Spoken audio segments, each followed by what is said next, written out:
shadows and routine. But step back and remember what we've seen.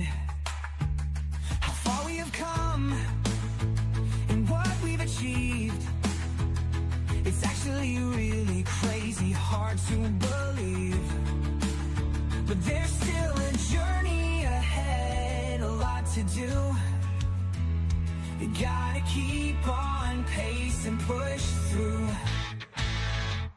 It gets hard without an end in sight, but we will win this fight. It can get overwhelming, there's no doubt that's a fact. It's good to take some time, rest up and come back. Self-care is important. Take care of yourself.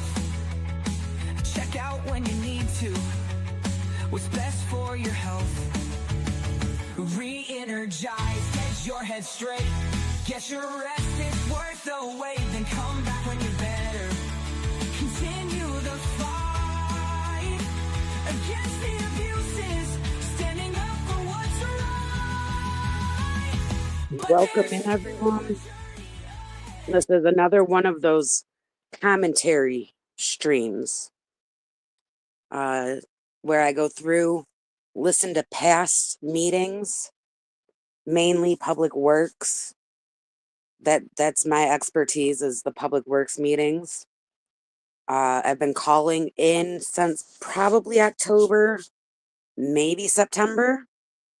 And while I'm not a professional at this, I kind of know a bit about calling into these meetings. I know about the anxiety of calling in. I know stuff that's like the purview, the jurisdiction, what I've seen work, what I've seen sort of fall flat. I never attack anyone based on the comments they make. I try to be completely fair with anything that is even slightly negative about a comment. Instead of saying that a comment was bad, I will point out ways that possibly could improve the comment. But no matter how good the comment may or may not be, calling in itself is a huge thing. And if I say something about one of the callers and you are offended by what I have to say, I totally apologize and let's have a conversation about it. But we're more about positivity on this channel, not tearing people down. We like to raise them up over here. So the meeting that I chose to go through on this one is Public Works from February 24th. Earlier, I was doing a stream and Lord Bynum told me about some type of issue with possible unpermitted construction on February 24th. Now, I was in this meeting. I do not remember specifically what happened. I did not go and listen back to it yet, but I want to see if there's something in this Public Works meeting, February 24th, that goes with that unpermitted construction thing that Lord Bynum had brought up earlier. So without further ado, which I don't even know what that means. What does ado mean? But without further ado, this is Public Works from February 24th. Oh, wait, there's one thing that I know.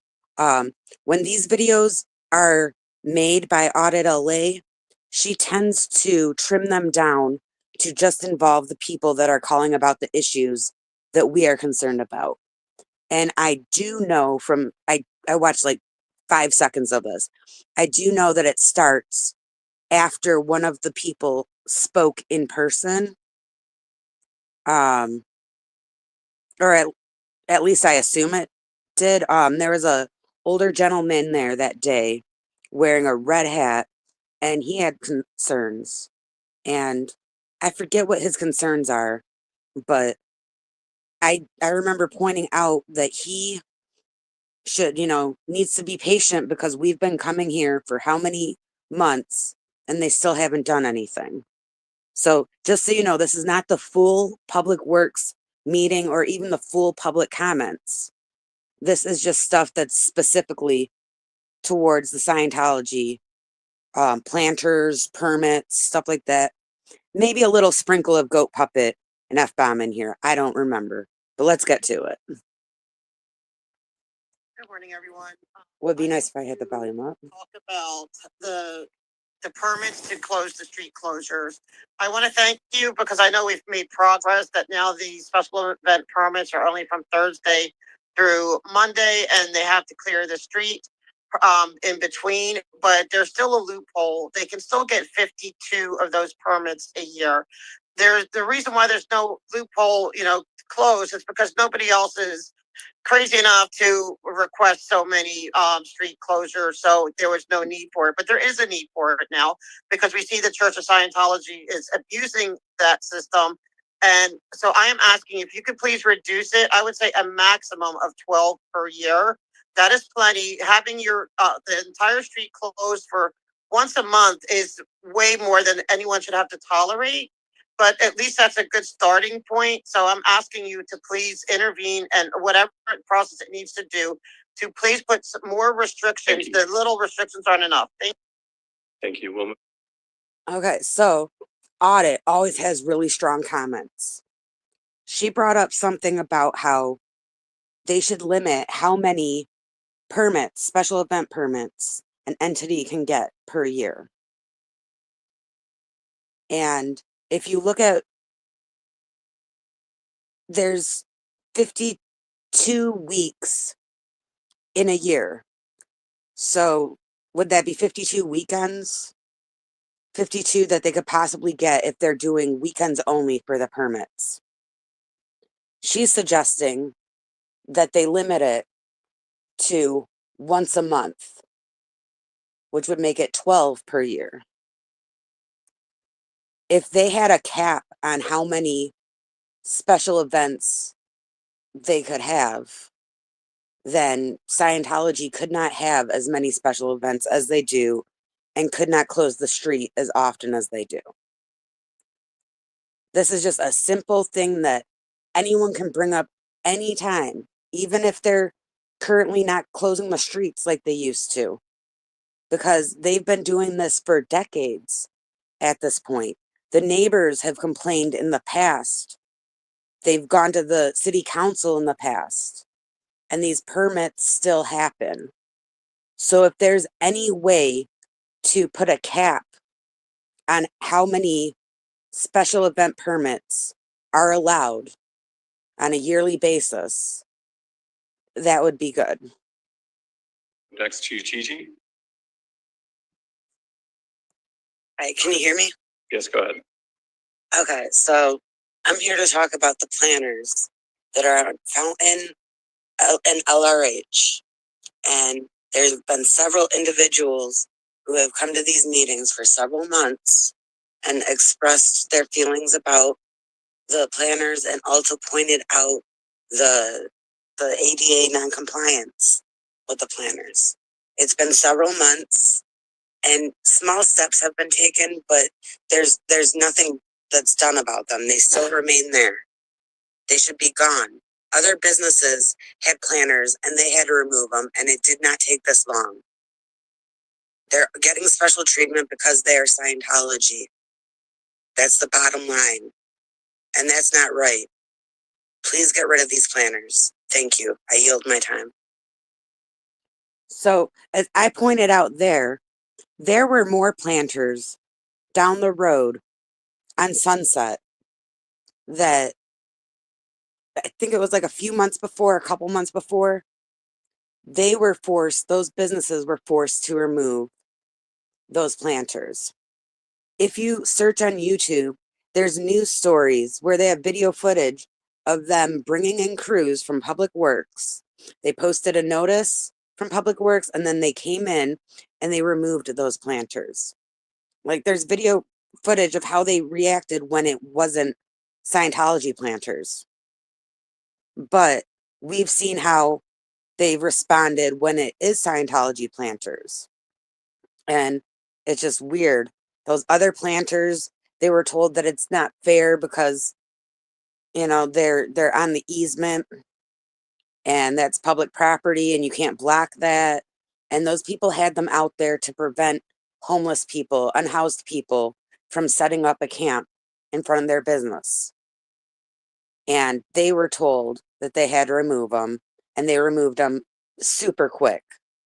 So the only variable is Scientology didn't put those planters out. The ones that Scientology put out for some reason are totally different.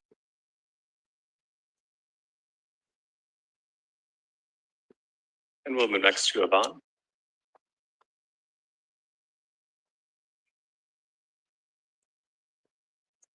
Let's see. Thank you.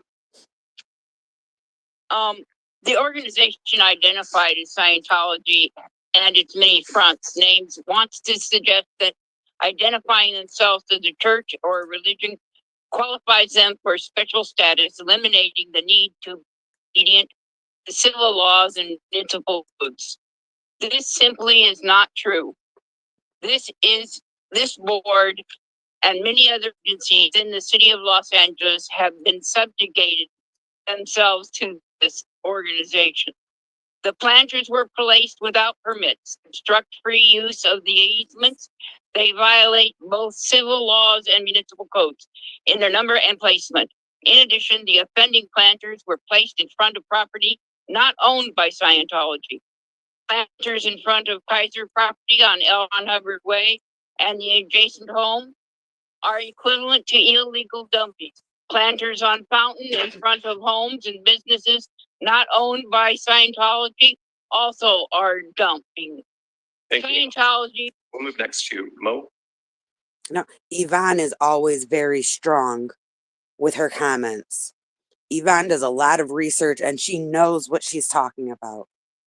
And I like how she reminded them that just because they classify themselves as a religion does not mean that they're exempt from, you know, local ordinances and laws.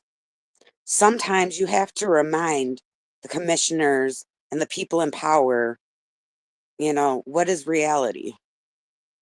You know, even if it seems like common sense, sometimes you got to point out that Scientology is not above the law, or they should not be above the law. You know, like she pointed that out, and then she pointed out the fact that it's illegal dumping, especially when it's in front of properties that are not owned by them. The salon is not owned by them. There's that house that's not owned by them. Kaiser is not owned by them.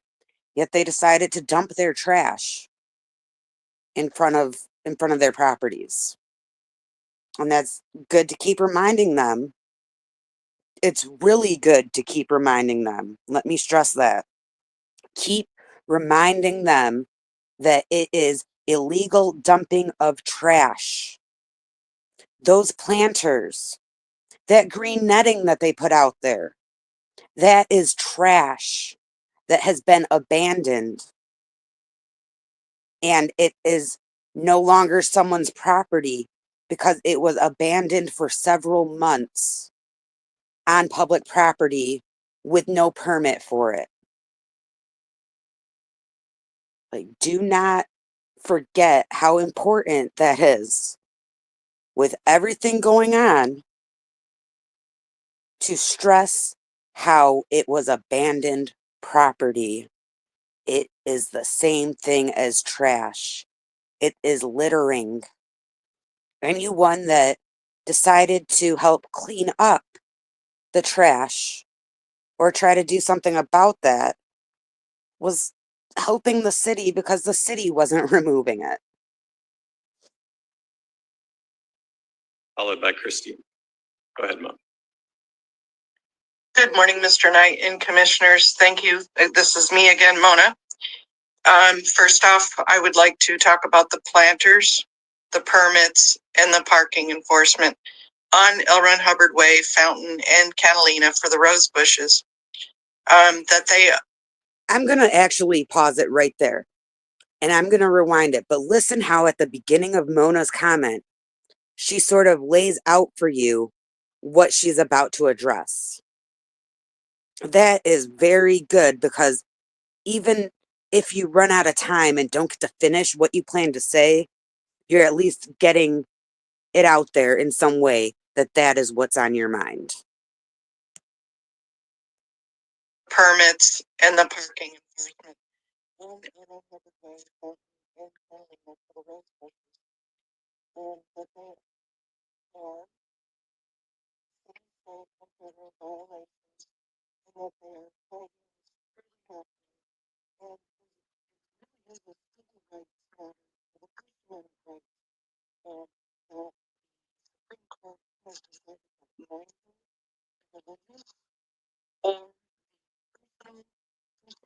Speech.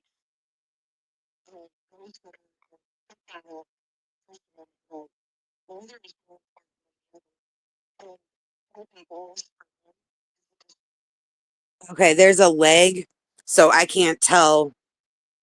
I'm going to rewind Mona's thing a little bit. I'm going to keep talking. Amy, let me know how the audio is several minutes from now when you actually hear me say this. I don't want to just sit here in silence, so I'll keep rambling a little bit, but let me know how the audio is. Maybe it's just muffled because my microphone might be covered on the tablet. Can you hear me now? Feel like I'm in a Verizon commercial. Can you hear me now? Like, when you don't stream, you don't understand how stressful stuff like this is. Like, when you're watching a stream and it's muted, and you try telling the person forever that it's muted, but they're behind because there's a lag. And so they talk and talk and talk for like 5 minutes. And then they're like, oh, it's muted. But okay, so hopefully this will sound better. Also, are dumb.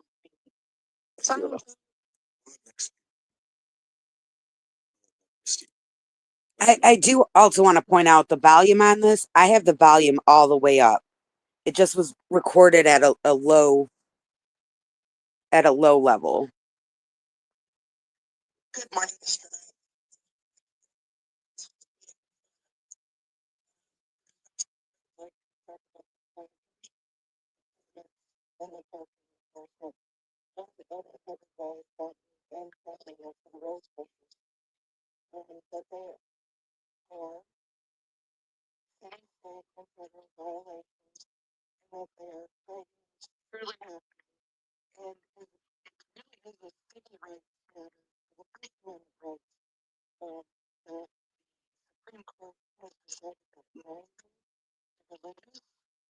Or speech. Those that are taking that First Amendment right. Neither is more important than the other. And having bias for one is a discrimination. So thank you, and I yield back my time. Okay, so what Mona just said there, I can't fix it. I think that it's the audio. I think it changed because she's speaking on a different mic than the audio input of the Zoom. Let me try pulling it up on my phone, see if I can pull it up louder on here. But she was basically saying that when it comes to the freedom of religion and the freedom to protest, free speech, the right to protest, the right for free media, and all that stuff, they can't put one over the other. She said it so much better than me. I really wish that could have been heard more clearly. Let's see. Tell me if this sounds any better. Oh, it would be nice if I turned the volume up on this one.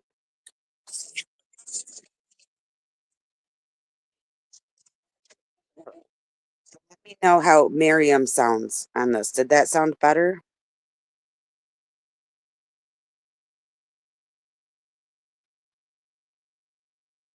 I yield back my time. Thank you, Mo. And I apologize. We'll move next to Miriam.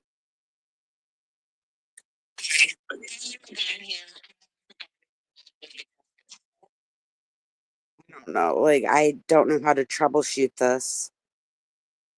I guess what I could do is listen to myself, but that'll create an echo. Any word yet in chat on how Miriam sounds? Is it muffled? Like I don't have anything blocking my microphone. I don't think. Is this any better?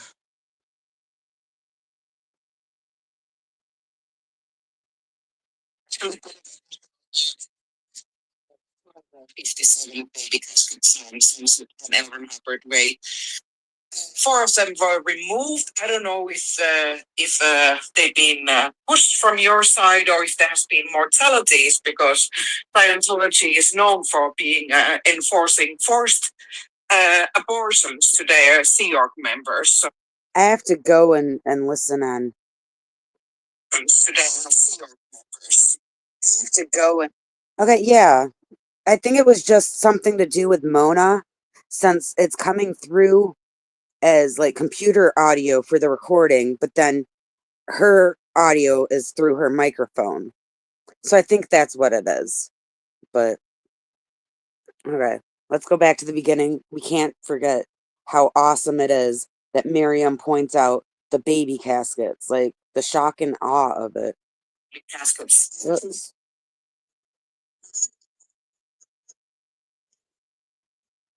Oh wait, since it was muffled, maybe it sounds better in this one for that last part of Mona's.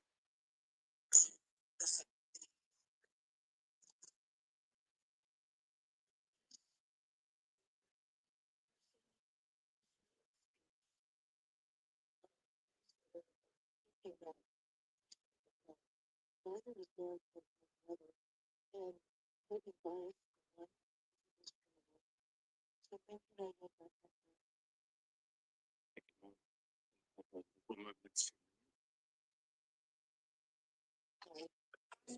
Here regarding the baby caskets, I actually did an additional audit and I found out there was 257 baby caskets on Sunset and Elron Hubbard Way. 4 of them were removed. I don't know if they've been pushed from your side or if there has been mortalities, because Scientology is known for being enforcing forced abortions to their Sea Org members. So I really hope that's not the case. However, doing this type of open criminality, I really hope that's not the case. And it's just that they are starting to listen to your instructions of removing them. But I would like them to be a little bit faster with that. Thank you. Okay. And how she has her little like tagline of mentioning the baby caskets, you know, and even if they might not be able to remember everyone's voices, which they should by now, but if they can't, they'll remember that catchphrase. And when she brings it up again, they'll think back to her previous comments and what she said. And let's see. I don't really have much more to say on that one. Thank you. And we'll move next to Jill. Jill. Again, please get a truck this afternoon, bring it to L. Ron Hubbard Way, and all you have to do is lift them up and put them in the dumpster, and you'll be done with it, and you won't have to deal with us on this issue. Secondly, presidents have term limits. Entities should have permit limits. So I'm going along the thread of Audit LA's suggestion. You need to have permit limits and no street vacation, because once they do that, you'll have a Vatican City within LA, and it's a disgrace. Nobody owns your city. No one has to have their own private little city with their own theocracy under the guise of being, it's actually an MLM trafficking scam that you're being duped by. Your kids are laughing at you that you're allowing this to go on. Go home and talk about this at your dinner table. Bye. We'll move next to Haggis. that bye at the end, that just I love that, Amy. And I love how Amy brings up the Vatican. That's one of the she brings up a bunch of different things, but the Vatican one, that's a good comparison. I really like that one. And I like when how Amy speaks. You can tell that she means business. There's there's the passion, but there's also a lot of strength in the way that she carries herself when she does these comments. You don't have to say thank you, but I just, like I said earlier, for me, that's something I do. I try to always go out of my way and raise people up, but not everyone has to do that. As long as a few people are, softening them up and whatever, it, it's still, everyone's an individual. It's your choice. Do what you want. Okay. Who's next? Followed by Kamala. Can you hear me okay? Yes, go ahead. Again, the planters, they are a symbol of child sexual abuse that is happening in Scientology. Scientology is an organized criminal business. They run a real estate scam, and they are using your city in order to hire people into slave labor under the guise of R1 visas. I hope that if you have ICE working with the police department to get people out of the city that are illegal, that you go to the blue building of Scientology and all their hotels where they're abusing the children. No more kids in Scientology. You guys have to do something. You can approve $50 million projects across your city, but you cannot remove planters and investigate child sexual abuse by a cult. Thank you, and I yield back my time. Okay, so I can't really tell who that was. Maybe they call under a different name now or whatever, but that was a really strong comment. And just like I brought up about Nora's comment on the other meeting, she brought up ICE. And I just wonder, with everything that's going on, that is Haggis. Okay, they didn't say Haggis on there, I don't think. So I was thrown off. But she brought up ICE. And I really wonder, with the way that things are going right now, with the current administration being very anti-immigration, I wonder, are they looking into the people at those properties? Are they looking into those religious visas? Or are people just still rubber stamping those religious visas and just letting more people come in because Scientology backs them? I don't know. I do know that there's, many different views on immigration. And I don't want to get too much into that, but we always hear about these visas. And we know that there's a huge percentage of the people from Scientology that are being brought over from different countries. Hank, what's up? Right, but how do we know that it's all legal? I don't know. But very strong points from Haggis. And she got a lot in there too. She got a lot in there. Move next to William Delvac. Go ahead. I'm going to just point out, with this name, William Delvac, if you do not know that name yet, he is the lawyer that Scientology hired to lobby on their behalf. They hired him to lobby based on, they want a street vacation and also something to do with noise. But this person, who, if my memory is correct, I think it's about to be Henry, but that's who William Delvac is, and they're trolling whoever this is. Yeah, Yeah, it's Henry. But yeah, he's the lawyer for Scientology that wants the street vacation. life choices.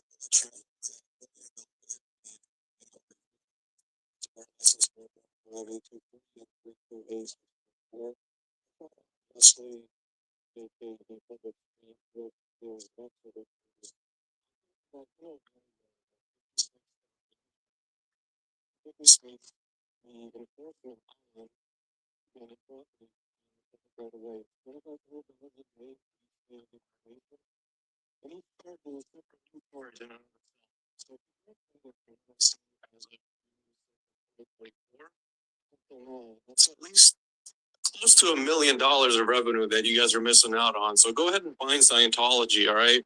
And these guys are two Scientology sims. They're trying to vacate a public street just so they can have a private Goombaya and bogus street fair. It's not their street. L. Ron Hubbard Way is a public street. And these guys are the two of the lobbyists.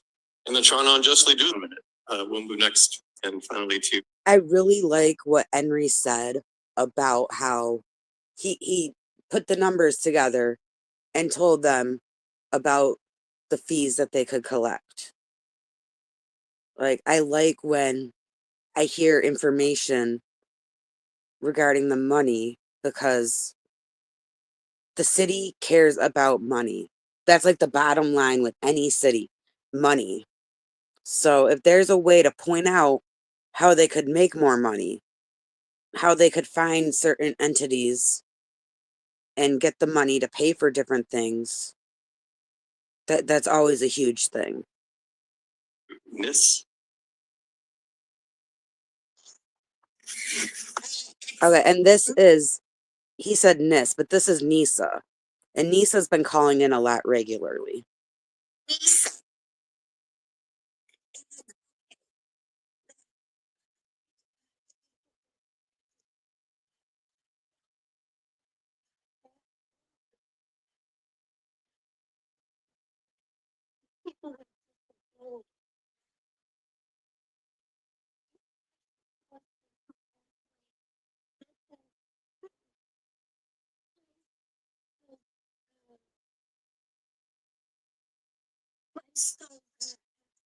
Abilities to do the building. It's law in all 50 states. I'll yield back the rest of my time. And that can I like when Nisa calls and she has that tone. Again, it's like Amy. It's like you don't want to mess with her. It's like a lot of strength. She always has a lot to say, but a lot of times she's able to finish before the minute. She she's she's doing a lot, and I've also heard she called in for a multiple agenda item at one point. She tried to do that, and she did really good. You know, she's very strong, and she's been a great addition. includes the 10-minute block and also concludes public comment this morning, President Carson. Thank you, Mr. Knight. With that, we'll move on to the multiple agenda items public comment. The board will provide an opportunity for members of the public wishing to speak on more than one agenda item during multiple agenda item comment for up to 1 minute per item, up to a total of 3 minutes per meeting. This is the only time to speak on more than one agenda item. We'll move next to Audit LA. Yes, hi. I would like to agree 100% with the gentleman that just spoke and wish I was in person because I would like to talk to him at one time. So, excuse me.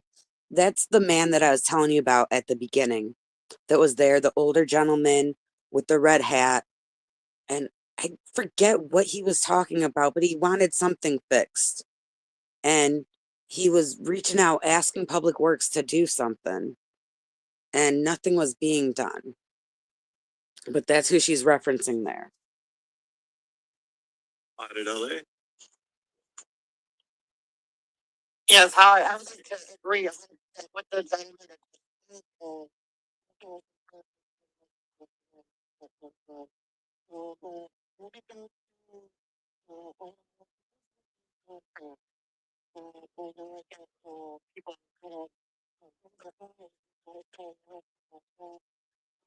Nations that use slave labor, but it is a thing, and it is a thing in America, and it's getting more. People are getting more aware of it within the legal system. That you can hire a company to do to do its job. You give them all this money, but then the people doing the actual work are getting paid slave wages. That exists. It exists with the Church of Scientology. Like if you were hiring, like if it was not this company, and say, it was the Church of Scientology, they would get all the money, but their workers get $47 a week, okay, for 110 hours of work. So that is not just a Scientology thing. It is Scientology, but it's also other companies, so that people have to get this on their radar. It is going on. They're starting to find this out through the DOJ and everything. Okay, when it comes to the medians, I absolutely want the medians for you guys to do landscaping and all that. But at the same time, we've been coming here since June. We're struggling with, what medians and encroachments and stuff and easements. Okay. It has to be maintained properly. I'm concerned that, like say if that median, I don't know who's on that property or who, because sometimes like Scientology, they will adopt a median. They adopted one in North Hollywood. They promised to take care of it. Endless contract, so they have their name attached to it, but you know what? It's a mess. It's not taken care of. So what about follow-up? Are you going to follow up and make sure that this stuff is maintained, even by if people promise to maintain it? I see a nice $9 million increase. I'm glad it's dealing with water, but I've been saying this for a long time. What's going on with the water?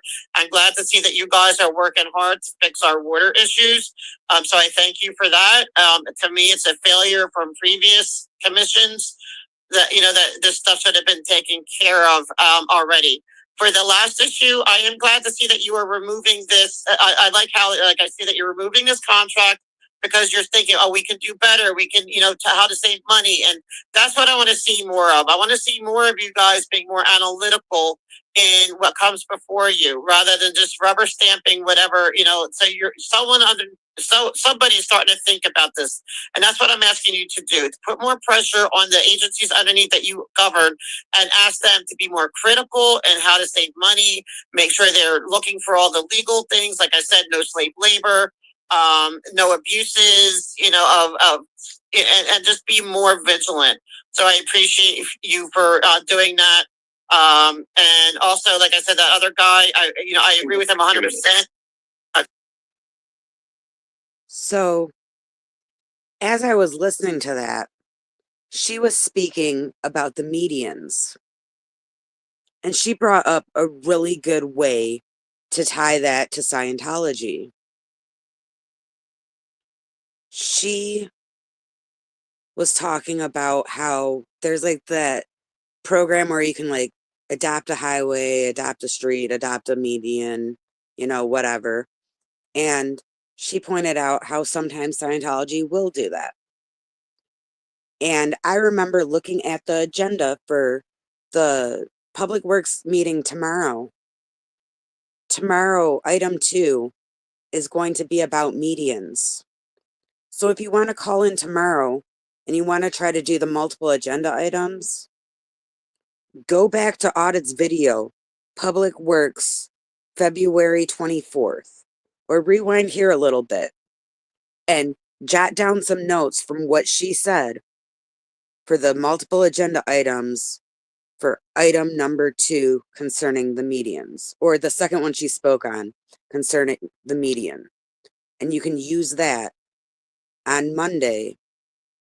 What's the day? Monday, the 17th of March, when medians are on the agenda. You can tie it to Scientology. It's been proven by how she just did it right there. And if you want to know more about the multiple agenda items and how to do it, like really just pay attention to Audit. She does it so beautifully. Like she can turn anything to being on topic. Even though they call her out, she's the master at that. And we'll move next to Yvonne.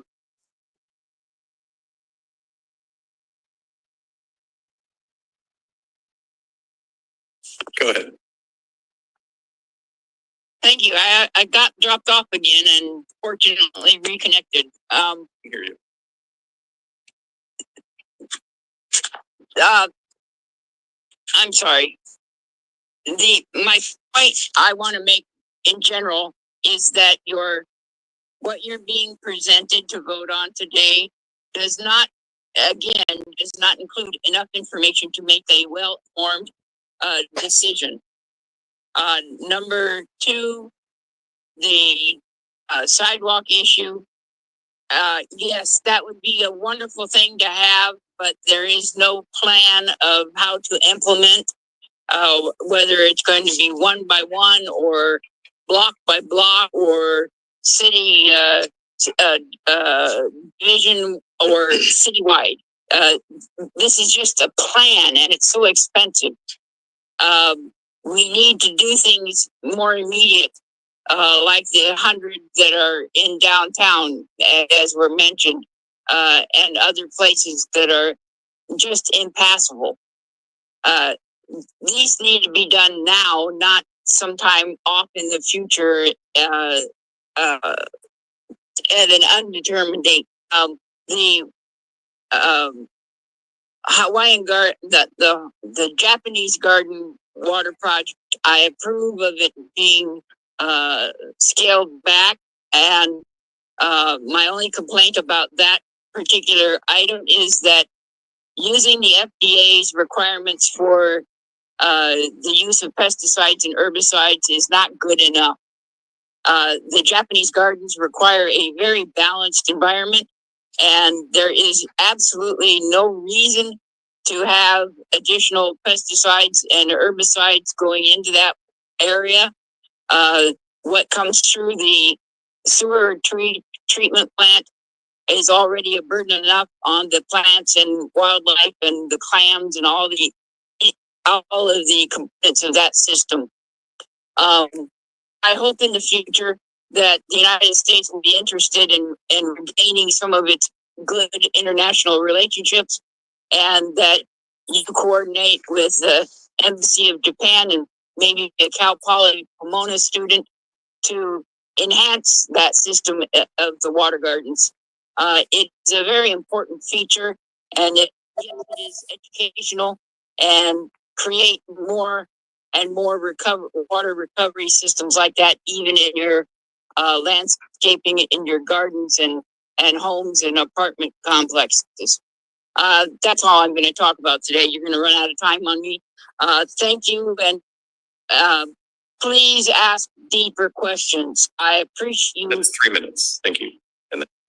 Okay, so I have to point out about Yvonne how much she looks into things and researches. On the agenda, there's a way to look at the agenda packet. Sometimes the agenda packet can be thousands of pages long. She will go through that whole packet, and then she'll look up stuff based on what she sees in that packet. Now, I'm not able to do that. I get overwhelmed when it's hundreds and hundreds of pages and thousands, but no way I can do that. But if you're one of those people that's able to read through that much information, if that's your thing, check out the agenda packets. And there's a lot of information on there to build off of to speak on the multiple agenda items. Because it'll break down each item and have all the documents that are regarding it. Yeah, I don't have time for that either. No one has time for it. But Yvonne, she does that. And, you know, if someone else is able to go through and maybe they don't want to call, you know, but they want to help somehow, then go through and find out the relevant information and pass it on to some of the people that are calling. There's always ways to help out with the meetings, help out with the calls, without actually having to call in. My email address is in my description. You can send me an email if there's something, relevant that you see that you think should be spoken about. I'm not going to necessarily have time to fit in everything if there's a lot of email, but I can't read through that. Amy can't read through that. Uh, I think Yvonne's the only one that's been reading through all of the packets and everything. But she does her research, and I wish I could. So if you can help out with that, please help out. President Chris, that concludes my. Okay, and with that, that's the end of February 24th. Now, I did not hear anything in there about unpermitted construction, but that's the day that Lord Bynum said the thing was for. So maybe it was mentioned previously. I probably should have done these in a different order, because now I'm going to do one more meeting on this one, and I'm going to go to the meeting before this one. I'm going to do the meeting from February 21st of Public Works.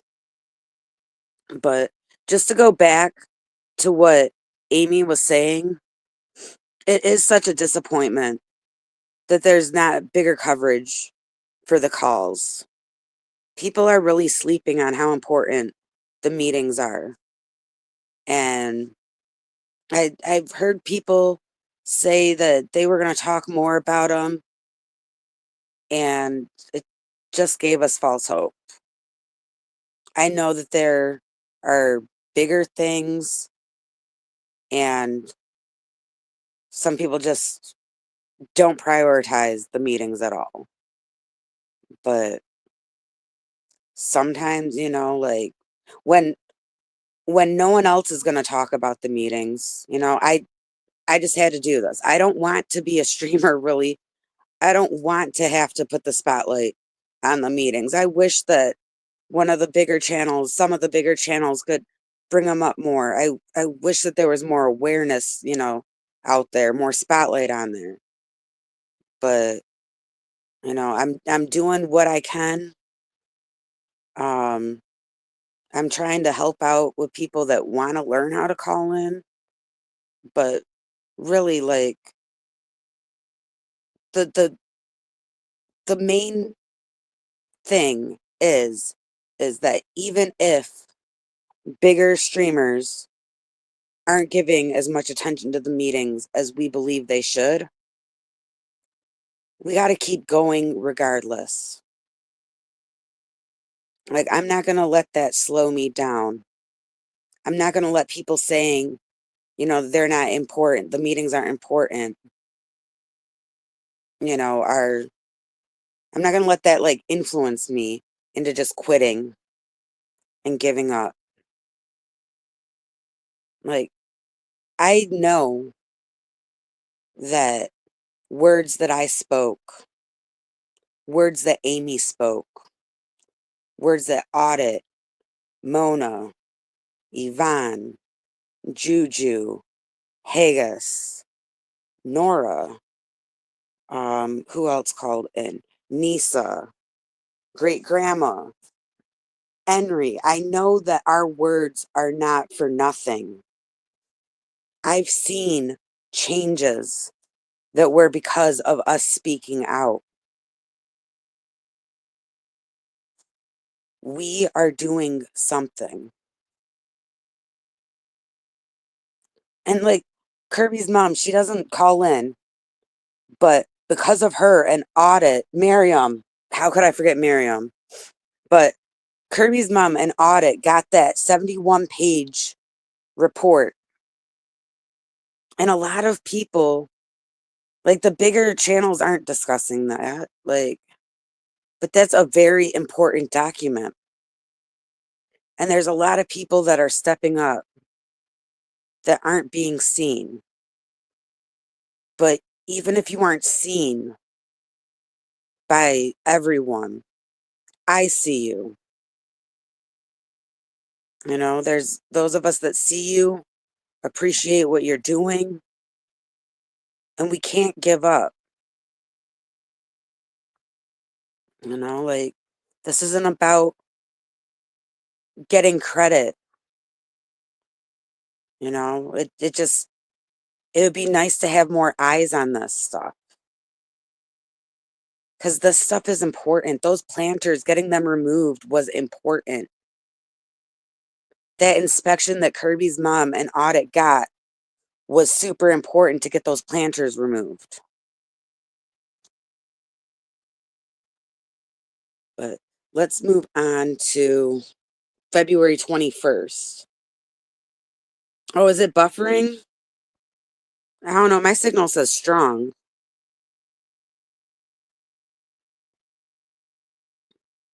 Let me know. Okay, so once you refresh it, it should be good. YouTube has been doing a lot of weird things. I've been hearing, or not hearing, I've been going into places and it's muted. And no one else has the problem. They're all hearing the streamer. And then I have to refresh it. And there's so many instances I've had to refresh in the past like 3 days. Or chat will just stop on my thing. So it's like, I don't know, YouTube's going through something right now. Okay, so Public Works from February 21st. But, Oh. See, I try to preview them and then I don't have it at the beginning. Okay.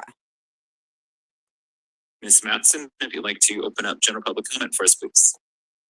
Yes, thank you, President Corsand. We have 0 general public comment cards for in-person public comment. We also have 0 in-person multiple agenda item comment cards. So we'll proceed to the Zoom platform. We have 6 speakers on the Zoom platform for general public comment. Caller Audit LA, you have 1 minute. Go ahead. good morning. I'm here about the planters and everything else going on, but, the Church of Scientology, the cult of Scientology, they are actually trying to convince the city that they need to have these ADA non-compliant planters surrounding their compound because, like a horde of, crazy criminals is there harassing and, threatening their church. Mind you, yes, they have been under protest, but not one conviction of any crime. Harassment's a crime. No convictions, no nothing, no restraining orders, right? Because if somebody's harassing you, you could get a restraining order. None of that has happened. It's just all nonsense, and they're trying to besmirch the character of people who are advocating for the ADA community and for the survivors of who have been abused by the cult of Scientology, who grew up there as children who don't have a voice at times, and we are their voice. So I am asking you to please be mindful of them. They even use high-powered attorneys to try to protect the nonsense. It's nonsense. Thank you. Caller Mona N, you have 1 minute. Go ahead. Good morning, commissioners. It's me again, Mona. And I too want to talk about the planters. And I see through the CPRAs that there is movement ahead, that there have been fines and citations against the city, state, and federal codes. And I'm very excited about that. I'm excited to see a resolution, and I bet you are too, wanting us to go away. I promised. We've all become kind of besties and family. That I'll still continue to come to your meetings and talk with you afterwards. I won't leave you hanging, but definitely ready for a resolution. Thank you, and I yield back my time. Thank you.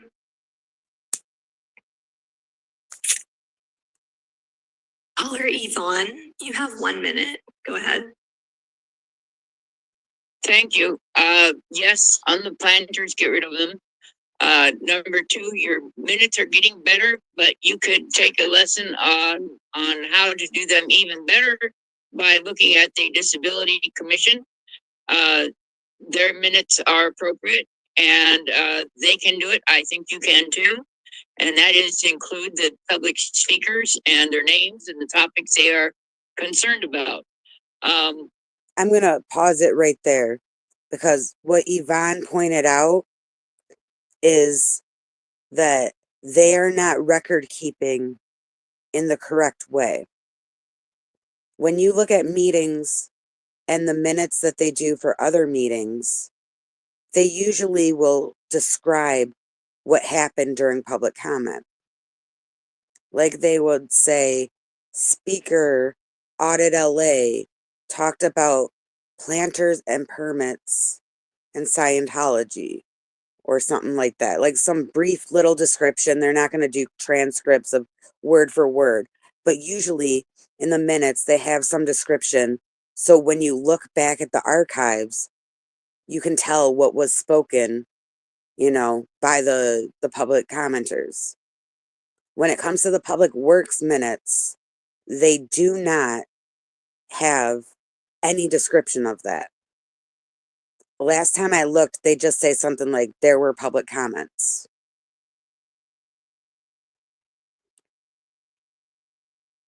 Okay, so I don't know if you're Kara or Kara. I've never heard your name out loud. And I know that both pronunciations can be spelled that way. But what's up?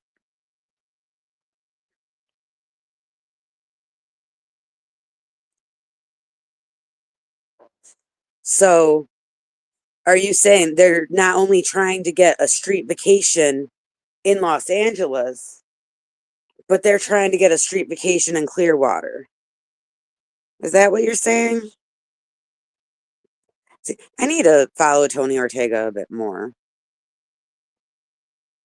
Fair. So, Kara. Okay.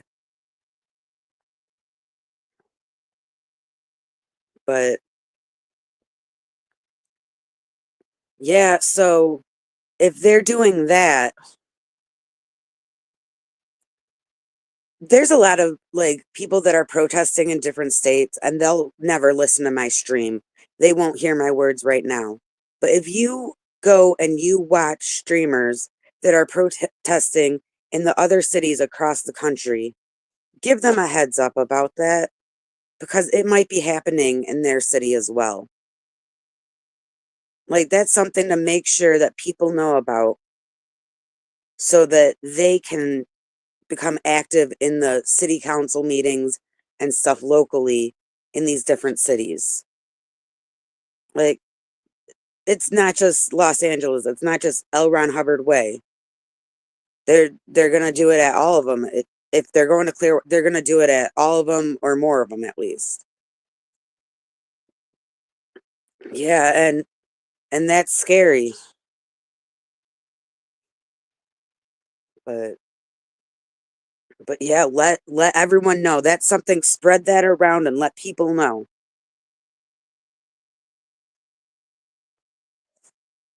Number 3, the area of your tolerance of a gang operating in Los Angeles, also known as Scientology, is deplorable. Please apply the same prudence you would with a gang holding a street event. You would send inspectors during the event. It's an additional charge to send an on-the-day event inspector, but please do it. They are in violation of what they are permitted for. And I want to point out how Yvonne said, you know, that they're a gang. Like, that's really powerful.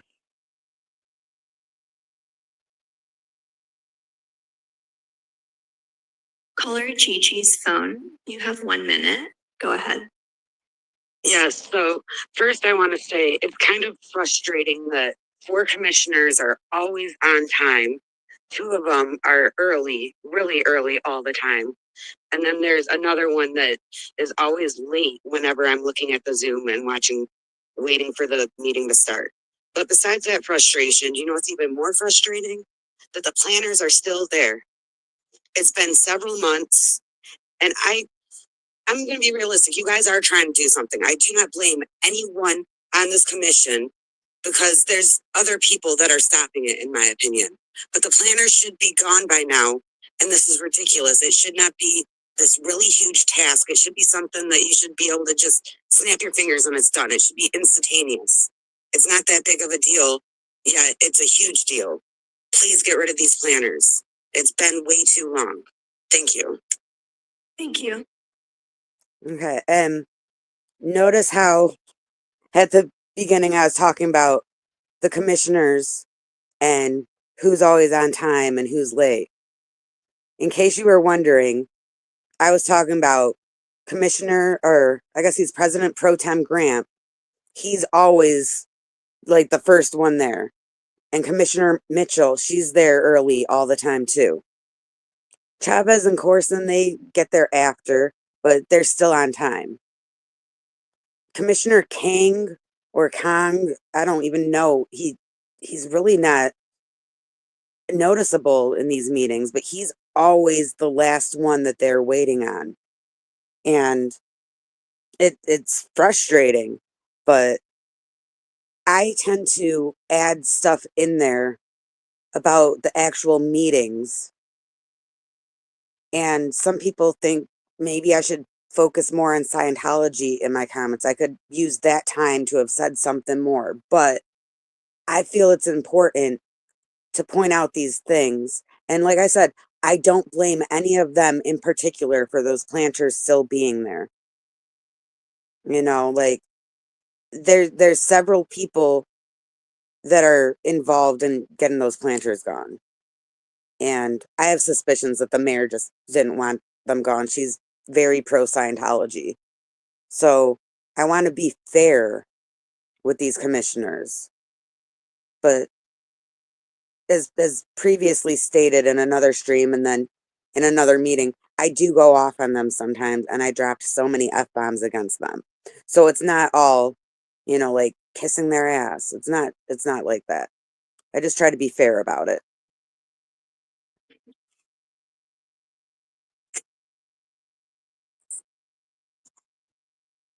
Caller Jill, you have 1 minute. Go ahead.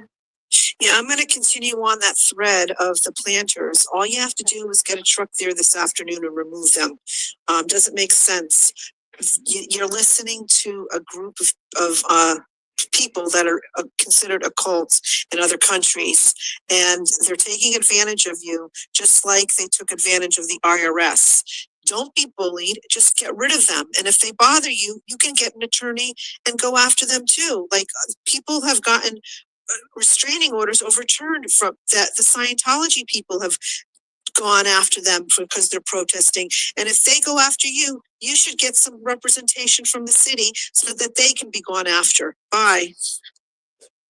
So Amy pointed out how, you know, like she's like, if they're going after you, you know, get representation from the city. Like, if they're trying to fair game the commissioners, that would be totally understandable. Like, I would totally believe that they're possibly, you know, doing stuff to prevent people in the city from doing their jobs. And I'm glad that she pointed out, you know, if they're doing something to you, get representation from the city and do something about it. Thank you.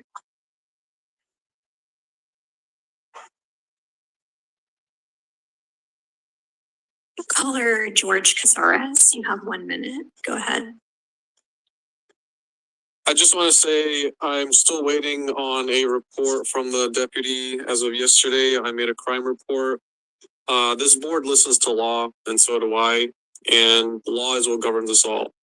LAMC 62.169 expressly states, no person shall plant, remove, destroy, cut, prune, or deface, or in any manner injure any tree, shrub, or plant in any street in the city without first obtaining a permit to do so from the board. That has not happened with Scientology for anything, anywhere around their blue building compound, period. Point blank, they are violating the law. Hold them accountable. I want that report. I require it. Obey the law. This board is bound by the law, so is Scientology. It's a very, very simple task you have to execute. It is your job. And if you don't, you are also liable to lawsuit, acting under the color of law as individuals. You understand that? LAMC 62.169. I've said it before, I'll say it again. They are bound by the law, so are you, so are we. hold them accountable to it. Thank you. That's time. One thing that Henry does really good is he will point out the specific code and give the number for the municipal code or the law, the ordinance. Like, if you have those numbers or specifics, that always helps give more legitimacy to what you're saying. And sometimes the commissioners do listen as you're speaking and they jot down notes. If you give a specific ordinance number, they can jot down that number and they can look into it themselves. And, it's always good, if you just Google something, Google will easily tell you what the municipal code is. Google even has an AI when you search now. So instead of trying to find a search result, the AI will just sort of answer your question about it and it'll straight up tell you.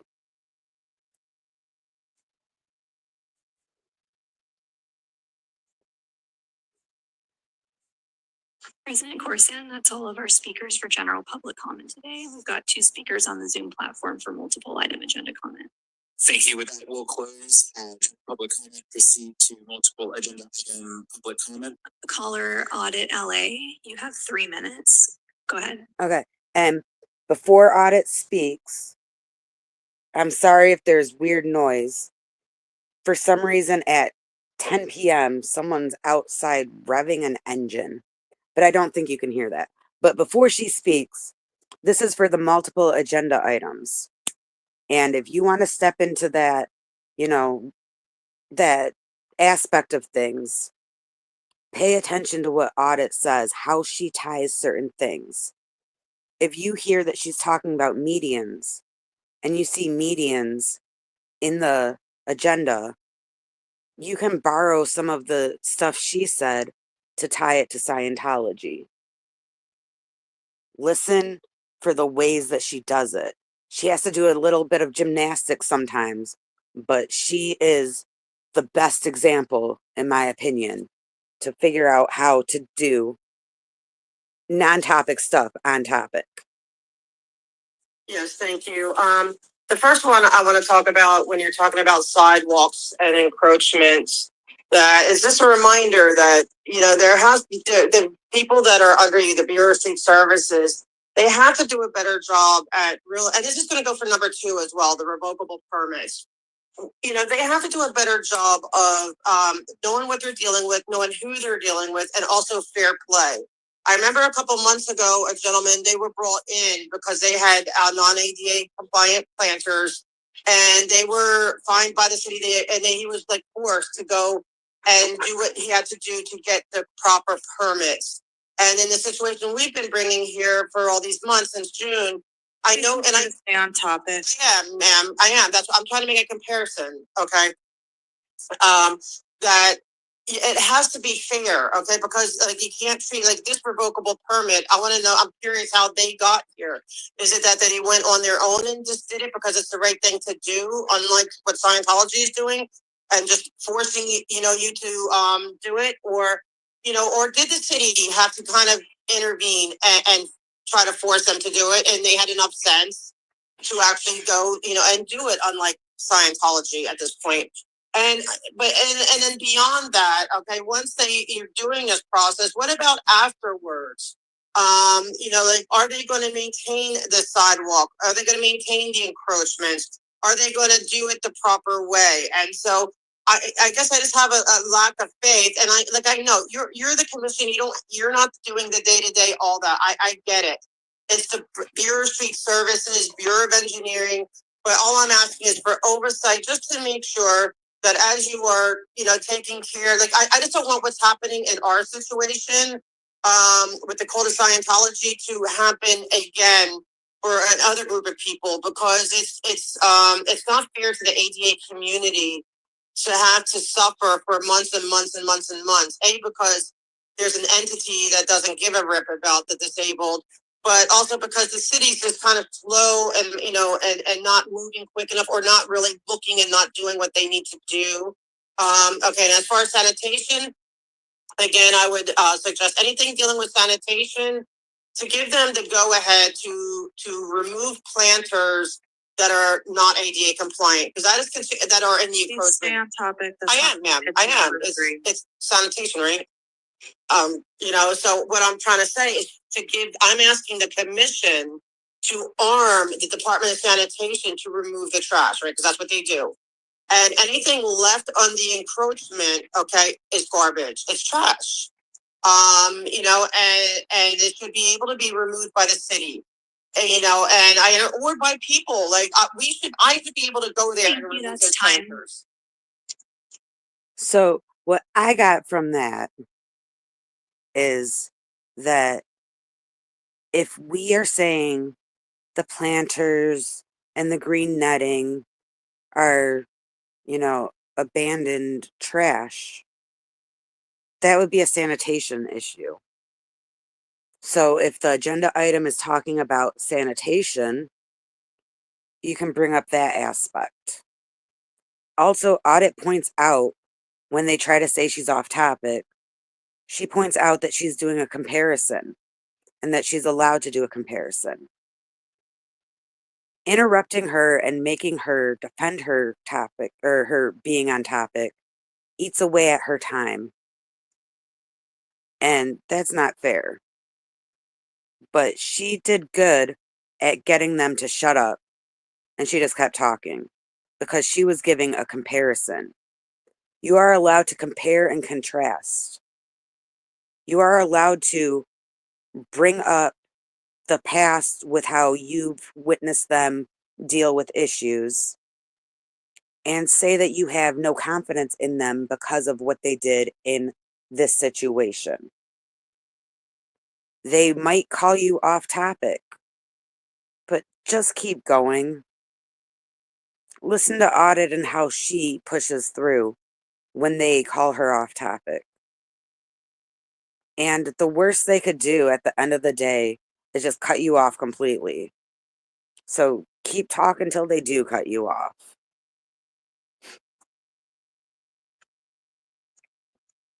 Caller Yvonne, you have 3 minutes. You mentioned you'd like to speak on items 1, 2, and 4. Go ahead.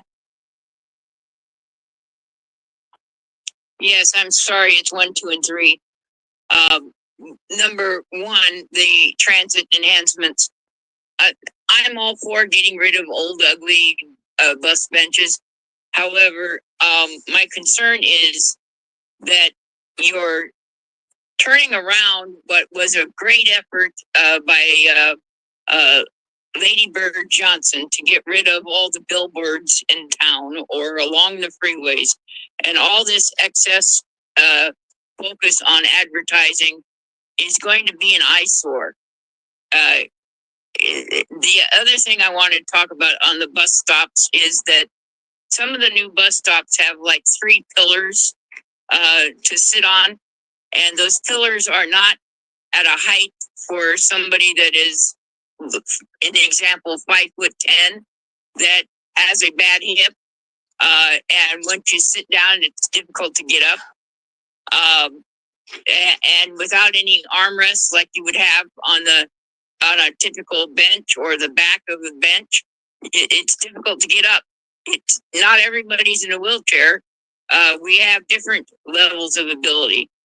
Number 2, no, do not allow any marcation of the street.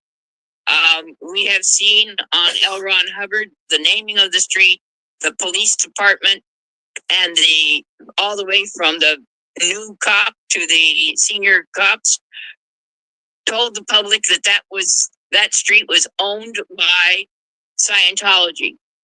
Do not allow the college, as wonderful as they are, to have the same opportunity to claim ownership of the street. Don't allow it in any place in the city. Number 3, yes, on this issue, it's almost finished. I'm disheartened that there isn't a calculation on the cost of the future maintenance and operations of that catchment system. The other thing is, I believe that Again, this is a macro example. There should be a micro example so that homeowners could do a similar thing and capture some of the water that runs down the curbs in order to water their own trees and their own lawns. Thank you. We'll go back. So notice how there's a lot of stuff in there that might not even be on the topic of Scientology. In my opinion, it's worth speaking on anything that you can. If you have something to say about something and you can't tie it to Scientology, I would still speak on it.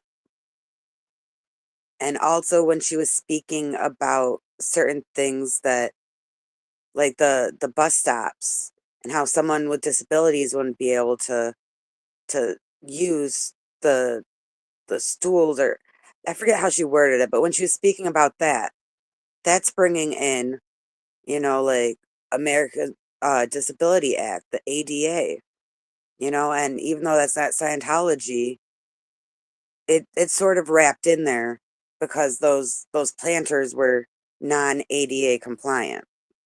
So, you know, if you can't tie it to Scientology, but you still have something to say about the agenda, give it a try. You know, sometimes, in my opinion, it's good to just take up as much time as you can.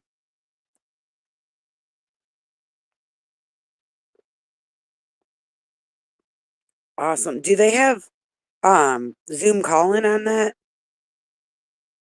And does that interfere with Public Works? Like, what's the timing? I got to look into that.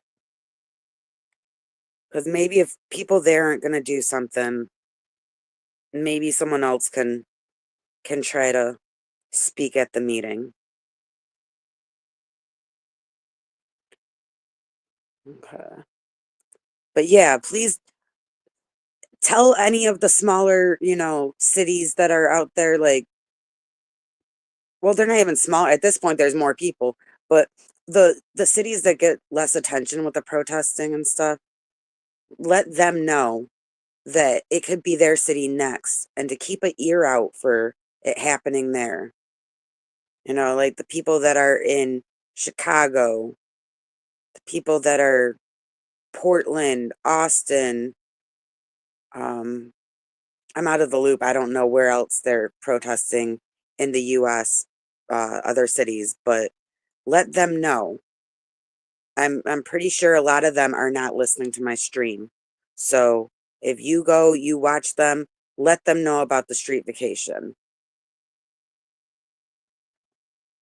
Back to multiple agenda public comment. We have in the room William Denver, yes. Before you take Okay, so I think what happened was Streets wasn't there at the beginning of the meeting, and he showed up after they already started stuff. So he signed up under multiple agenda items and turned in his card. And that's why they went from the Zoom callers to the in-person. Usually they do in-person first. And even though they said William Guide, I'm pretty sure that that was Streets. So let's see what Streets has to say. comment, did you close? We'll close the portion, so thank you. So it's William. Thank you. So I'm which items did you want to speak on? I'm supposed to be going. Okay, go ahead. So I'm a resident of Holland. This morning I walked to go get a coffee before I came here. As I was walking down Sunset Boulevard, I saw nothing but mess everywhere, garbage everywhere. It's been going on for weeks, months, honestly years. And I documented all this. And of course I sent it to my council member, and nothing's ever done about it. And I have a feeling that a lot of this is because sanitation is underfunded. And we know it's been underfunded. According to the city LA controller, we reduced sanitation by $15.1 million in the last budget. We reduced street services by $21.4 million in the last budget. We've reduced public works. Which item are you speaking on right now? But you have to speak to specific. It's free. Is that for you?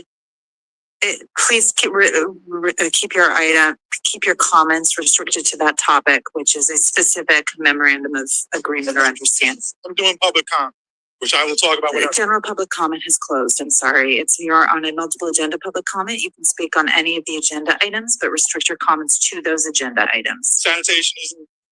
There is a sanitation agreement, but it is relating to the Caballero Creek project, so your comments would relate to that agreement or that project. So there's nothing in here that would relate to, say, like garbage on the street. Public Works won't address. There's no public comment. I'm sorry, you're off topic. Everywhere in Howard. Please. That's not part of public comment. I'm Sir, this is your one warning. Here's what I will say.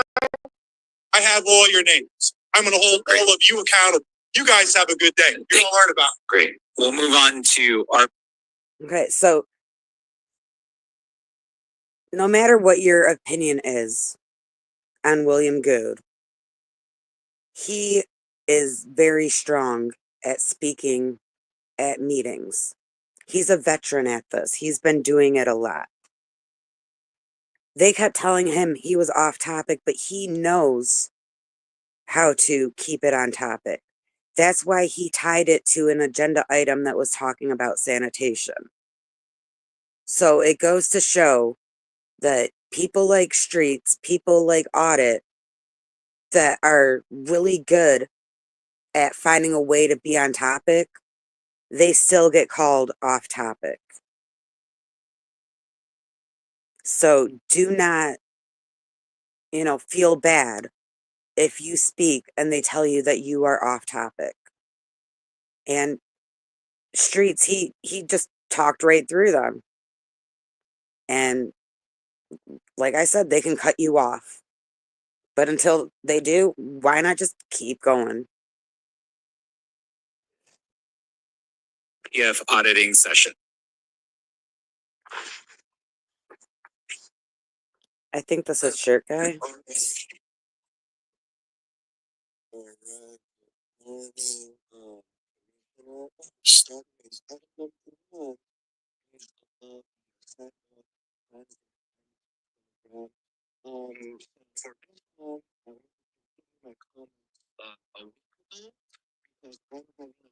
Concern about wheelchair users on the sidewalk and on the paratransit amenities. Number one, the sidewalk, like I mentioned, not every wheelchair user have the luxury to have a companion. So if I'm not with my friend, I mean, when she was rolling herself on the sidewalk, you have all sort of different bump. She will fall, and then she will get hurt. She will end up in the hospital. For the transit amenities, that there are numerous locations in the city of LA. They're either their elevator was out of service. For example, the Cal City LA bus station. They are let's just say 5 or 6 times per year is always elevator out of service. What can the wheelchair using that get to the train upstairs? Impossible. Number 2, let's talk about the public right-of-way on the Occidental College. First of all, the Occidental College, I went there numerous times because that's the location for the probation board meeting. So that's why I'm familiar with that. But let's say about 3 or 4 weeks ago, that location was occupied by the volunteer minister. So that was all of the public right-of-way are occupied. The bus cannot unload me right there, and then I cannot get on the bus stop on the Occidental College because the overwhelming amount of volunteer minister occupied there.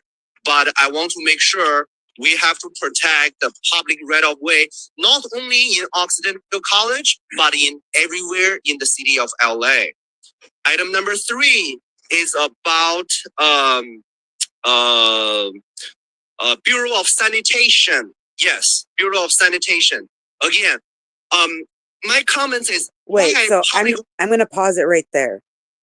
Now he's gonna speak about the agenda item that is Bureau of Sanitation. We just heard William Goode talk about sanitation and get called off topic. Let's see if for some reason there's a difference with how they handle Shirt Guy when he speaks about the Bureau of Sanitation.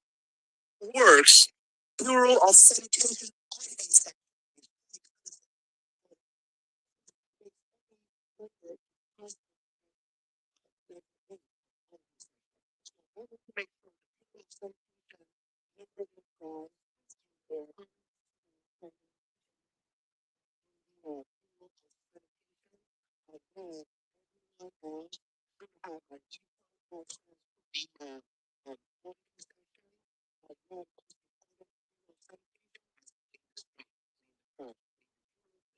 Thank you. That's all your time for today. Okay. Thank you. And that kind of proves my point. They did interrupt him one time to say he was off topic, but they did not do it as extreme as they were when Streets was speaking. Sometimes I feel like they target certain people, and with him, since he was speaking, some gibberish here and inserting Scientology stuff, like, I think that they didn't take that as serious as someone like Audit or Streets, who are speaking on more serious things in a more serious tone, where people will listen to what they are saying.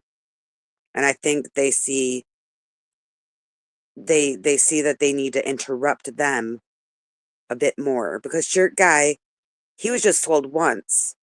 With Streets, they kept going after him and arguing with him about it. And he was way more on topic than Shirt Guy was. But that was the last comment for the February 21st meeting. Now, I'm going to do one more meeting in this live, but while I get that queued up, again, I want to talk about what Kara brought up about Clearwater and the potential street vacation that they're trying to get in Clearwater. Yes, we're not talking about L. Ron Hubbard Way, we're talking about Clearwater. So, if you go and watch streamers in other cities in the United States, if you talk to them through email, text, whatever, let these other streamers in these other cities know what's going on. Tell them to check out Kara's post, check out Tony Ortega, but let people know that it can happen anywhere and that it might be coming to a city near them. Kara, if you could answer that, I don't remember if you included that. But also, if you happen to be watching this and you are in Clearwater, please do something about this. Please reach out to the city council. Please try to stop the street vacation. If you are someone that watches some of the streamers out in Clearwater, give them the heads up. Like, this needs to have attention on it. A lot of people might not go into those chats and talk to those people, but if you do, give them a heads up. They might not know. They might be oblivious to what's going on. Just get the word out, because here we are, focusing on LA and L. Ron Hubbard Way and the street vacation they want there. But we need to pay attention to the other locations, because it can happen at any of them. And if people pay attention and know, there's ways to speak out about it, and maybe it can be prevented. So this next video that I'm gonna bring up and talk about, I referenced it earlier on a different stream about how I wasn't able to talk on one of these meetings. I had signed up, they accepted my name, wrote me down on the list, but then they just skipped over me. And I was frustrated. And I'm gonna play this, even though, like I said, I'm kind of embarrassed that I stooped as low as I did with the language that I used. I have an emotional tone. I do not sound as strong as I wish I would have sounded. But it's important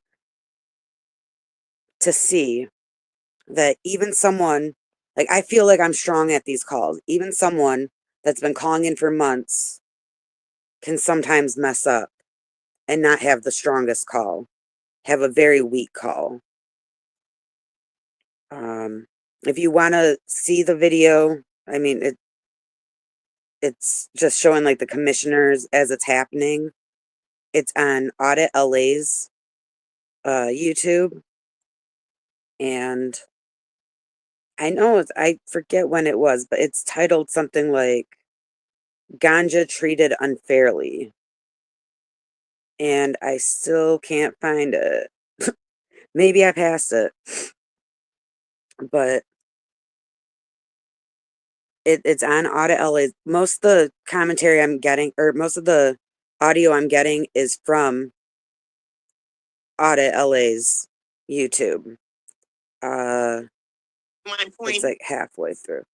But this is the full meeting, so it's not going to start off with, you know, my worst comment. But this is, does it say? She didn't put in the description what day it was. It was uploaded on February 5th. Okay, and then South Garden Avenue. Okay, so yeah, pass the word on.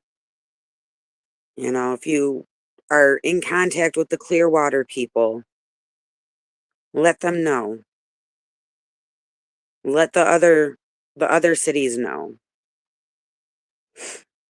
But yeah, I don't remember the date of this. I just know that it was uploaded on February 5th. That's like the nosy, curious ones. I'm always wondering, but hope everything's okay. Oh, hold on. Rewind. They're gonna cut in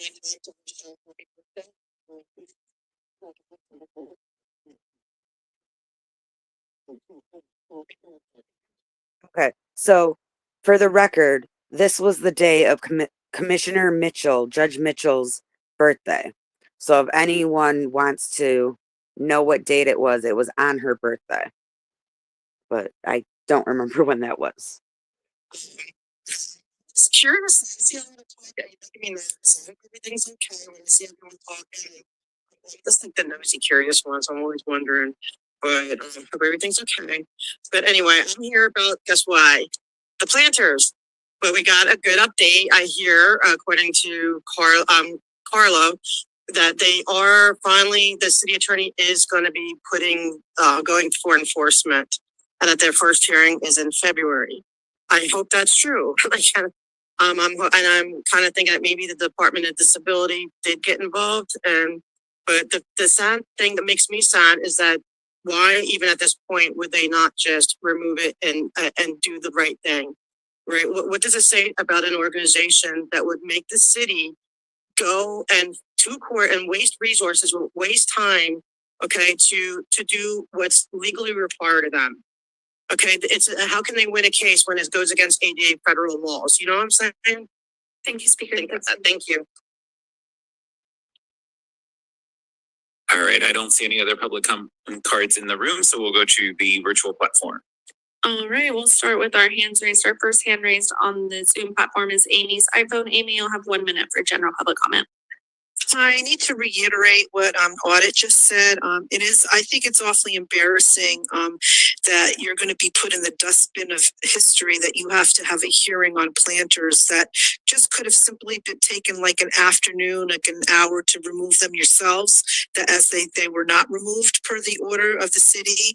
I just also think you need to look at the water wastage that was done over the summer during the encampment. I think it's embarrassing that you haven't even looked at that and are starting to investigate something, because you also, by not doing that, you've put them at risk for more problems with fire prevention and being able to extinguish fires. I think it's absolutely disgusting that this cult is getting away with a lot of stuff. It's very embarrassing that people cannot even expose the atrocities that are going on because no one is willing to listen to anybody. I yield back my time. Bye. Thank you, Speaker. So one thing that she pointed out there that I'm not hearing as often anymore is the waste of water that Scientology did. Remember at the encampment how they were wasting that water trying to flood the protesters out? Remember how many people called and reported that? Think of all the fines that could have been collected from that. Did they collect the fines? I don't know. But that's one way for the city to get more money. If they would just collect all the fines that Scientology should have to pay. That is time. Next hand raised is caller Yvonne. Yvonne, you'll have 1 minute for general public comment. Thank you. Happy birthday. I also want to reiterate the two prior callers. Also, I want to re-mention the minutes being lacking. I know that you probably all had a bit of a intestinal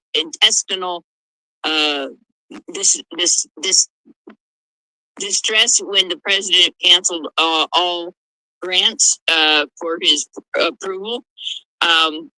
I want to say that this department and all cities are probably not going to suffer his big no grants to anybody, but you will be suffering increased administrative oversight. And I wish you well with this task. Your past performance does not rise up to the ability to get by a very strict audit. I'll save the remainder for the next.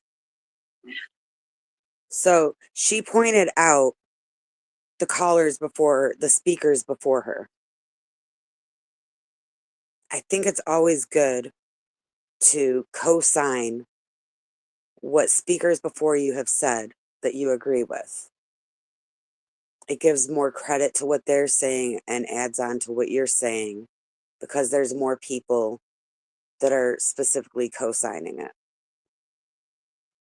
She also mentioned the minutes again, which those minutes are important. It should be noted in the archives where you can look at it years from now and see the topics that were spoken about in public comment. It is not right that the public comment part of it just notes that there was public comment. That is not how you do minutes for a meeting. All right, our next caller for general public comment is Mona. Mona, you'll have 1 minute for general. Thank you. Can you hear me? Yes, go ahead. Hello again, board. It's me, Mona. The planters. I'm glad that there's a court hearing. However, it would have been a lot easier just to remove them and be able to credit your Willits decision. That would have been way easier. Second, the street vacation Scientology is going for on L. Ron Hubbard Way. There's a notice of Bill Delvac and Daniel Reardon as registered lobbyists for it. I'm speaking against the thought of vacating a street that is a main thoroughfare For the hospital, Mr. Hugo's office is also not in support of the vacation, and I hope you are negative too. Thank you, and I yield back my time. Thank you, Speaker. Our next hand raised is caller Take Action. Caller, you have 1 minute for general public comment. I know who this is. Hi, I wanna, stick with the girls that are telling you what's going on because you're not listening or taking action. I guess you can't. I wonder why none of us were allowed to speak yesterday after waiting the entire time. And what is going on? If you can't move a planter, how can we expect you to put out a fire? Oh yeah, that can't be done either. Please, we have our hands tied. All we have is our voices and nobody listens because the ones handling are not handling. Think about the future of this city. Thank you very much for your time and allowing. So I do not like the fact that she is frustrated, but I like that you can hear the frustration in her voice. I feel it's important to use certain tones to describe how you feel. And that frustration came across through that whole comment. Also the way that she said her words, very concise.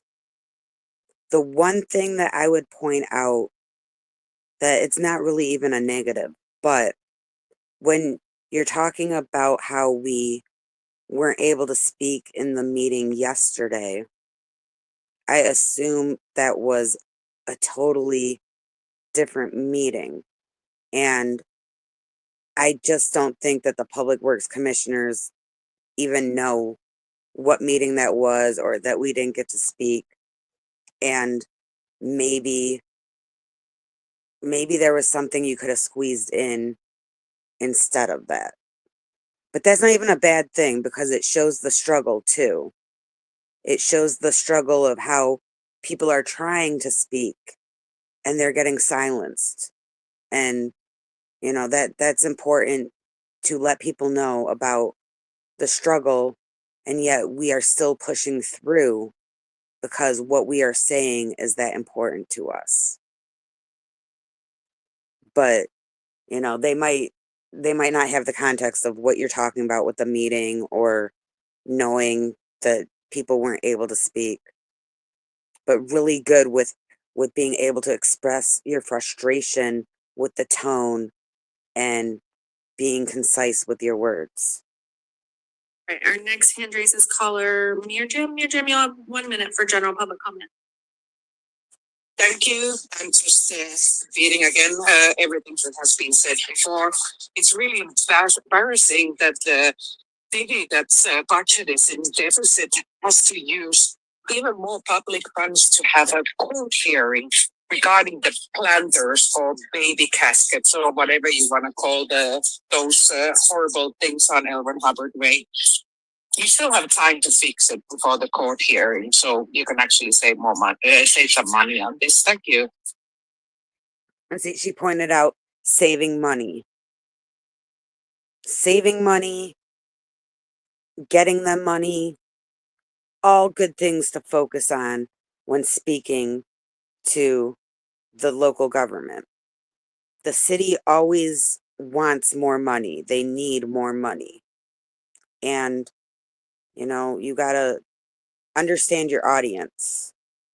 They might not listen to certain stuff, but when you bring up money, their ears open up. Thank you, Speaker.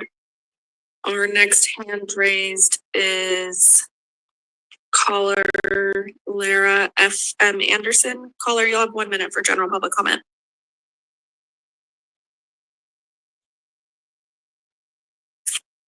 Hi, can you hear me? Yes, go ahead. Hi, this is, my name's Laura Anderson. I go by Laura FM. I protest Scientology because I was born and raised in it. There's the big issue here with the planters and the whole fire department, the permits that are being violated or fakely put up because of Scientology. This is all an agenda to squash the protesters, people that are who are giving detail, giving exact crimes and criminal behavior of Scientology. They use these planters on the sidewalks. They shut down the roads. They have random city events to shut down the protesters of Scientology. I was a child born and raised in this cult. Okay, child abuse. I signed a billion-year contract. We are out there every single day protesting Scientology. And if you look in not just only Los Angeles City, but all over every other city where there's a Scientology organization, they have these planters outside their street. It's always super amazing when an ex-Scientologist is able to speak at these meetings. I am so glad that Laura was able to get in and speak at the meeting. It is so powerful. They have a different perspective, different knowledge than what the Neverends have.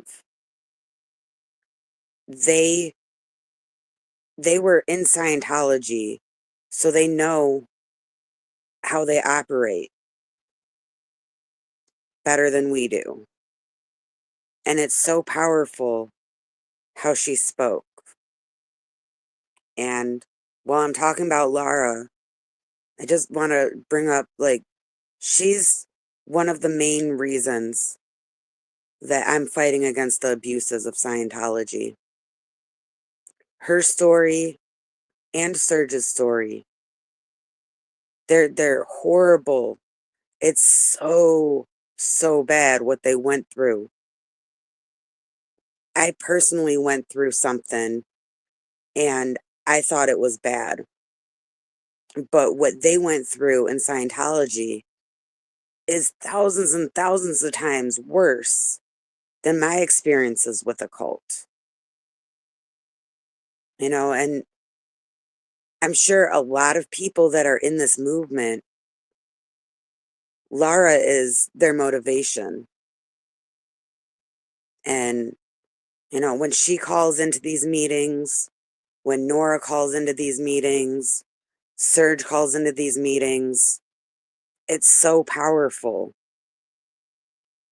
And I wish that they were available to participate more. I wish that we could get them, you know, to call in regularly. Or even like Laura's in person, if she could go in person, you know, but even if it's just, you know, an instance here or there where they chime in, it's so powerful to get the ex-Scientologists, the kids who are now adults that grew up in Scientology and know so much about the workings of it and what it's done to them. That's very important. All right, our next hand raised is caller Wubba. Wubba, you can go ahead and unmute yourself. You'll have 1 minute for general public comment. For God's sake, it's Miriam. Miriam, not Mirjam. If you can't even get that right, how can we trust you to get anything right? Next caller. Short and sweet, but I'm glad that they were corrected. Miriam's been called Mirjam, Muriel. I forget what else, but there's probably like 3 other names that they just randomly throw out there for her. And it's nice to have little moments like that. It's a serious moment calling the meeting, you know, and I don't like when people make a mockery out of it, but they just spoke their thing super fast. They weren't very aggressive with it. And then they said next caller. I don't know who that was. I really don't know. But it was so quick though. Let's rewind and see what the name was for that. Thank you. Damn. Wubba? Wubba? Where there's a Scientology organization. Okay. All right, our next hand raised is caller Wubba. Wubba, you can go ahead and unmute yourself. You'll have 1 minute for general public comment. For God's sake, it's Miriam. Miriam, not Mirjam. If you can't even get that right, how can we trust you to get anything right? Next caller. And that still is kind of on topic because how can you have faith that they can do bigger things if they can't get that small thing right? Thank you, speaker. Our next hand raised is caller Nisa. Nisa, you'll have 1 minute for general public comment. Okay, first of all, I'm sitting in a living room in another state, and I'm not seeing any actions going on in Los Angeles. First of all, move those planters. And did you actually fix the cracks that were on the sidewalks put there by Scientology when they had their sprinklers on all day and into the night in a foolish attempt to get even with the protesters? Now they are breaking the law left and right, and you're letting them. And they're not, and you guys are not running the city. Scientology is. Now please do your jobs. That's what you're there for. That's why Los Angeles and the people of Los Angeles are paying their taxes so things can get done. They're not getting done. I'll yield back the rest of my time. Thank you. That's time. So she brought up the water waste too. Again, I think that that's something that's not being talked about as much, but it should not be forgotten. One thing that I would change would be she's pointing out that she's not in LA and she's watching from a different location. It's totally fine to call into these meetings from different states, different countries, but I feel sometimes they listen a bit more if they are under the assumption that you are a stakeholder. There was a point in time where I had paid taxes in California, in Los Angeles. So I would consider myself a stakeholder. But you don't have to come up with a justification like that. I just feel it doesn't need to be mentioned where you're calling from. You know, like, and let them have the assumption of where you're from, where you're not from. But again, another strong tone. I like how you can hear the strength when she speaks. All right, President Corsan, that's the end of our hand raised on the Zoom platform. Okay. And see, that right there, I was supposed to be next after her. My name was on the list when they before the meeting, they wrote down my name. They asked me, I said general public comment. And the lady acknowledged it and wrote it down. And I should have been able to speak right there. I get that point too. I really do. But from what I've seen, they seem to listen more to the people that are local or stakeholders, or it does make a difference in my opinion from what I've seen. But yeah, so they wouldn't let me speak. And again, this was one of my lowest moments. I forget what order I was in the multiple agenda items, but there's so much weakness in my voice. This is one of my worst comments. but I pushed through and I'm still going. And you can do the same. Gigi already went. Thank you. I didn't already That's go. the end of though. our hand raising on the platform.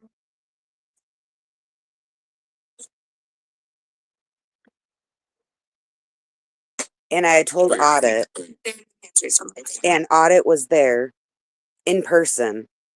So she had made them aware. And they tried to say that I already went. I didn't go on this meeting yet. I know for a fact I didn't speak. And then for them to say that my hand wasn't raised, or they just wanted to play games.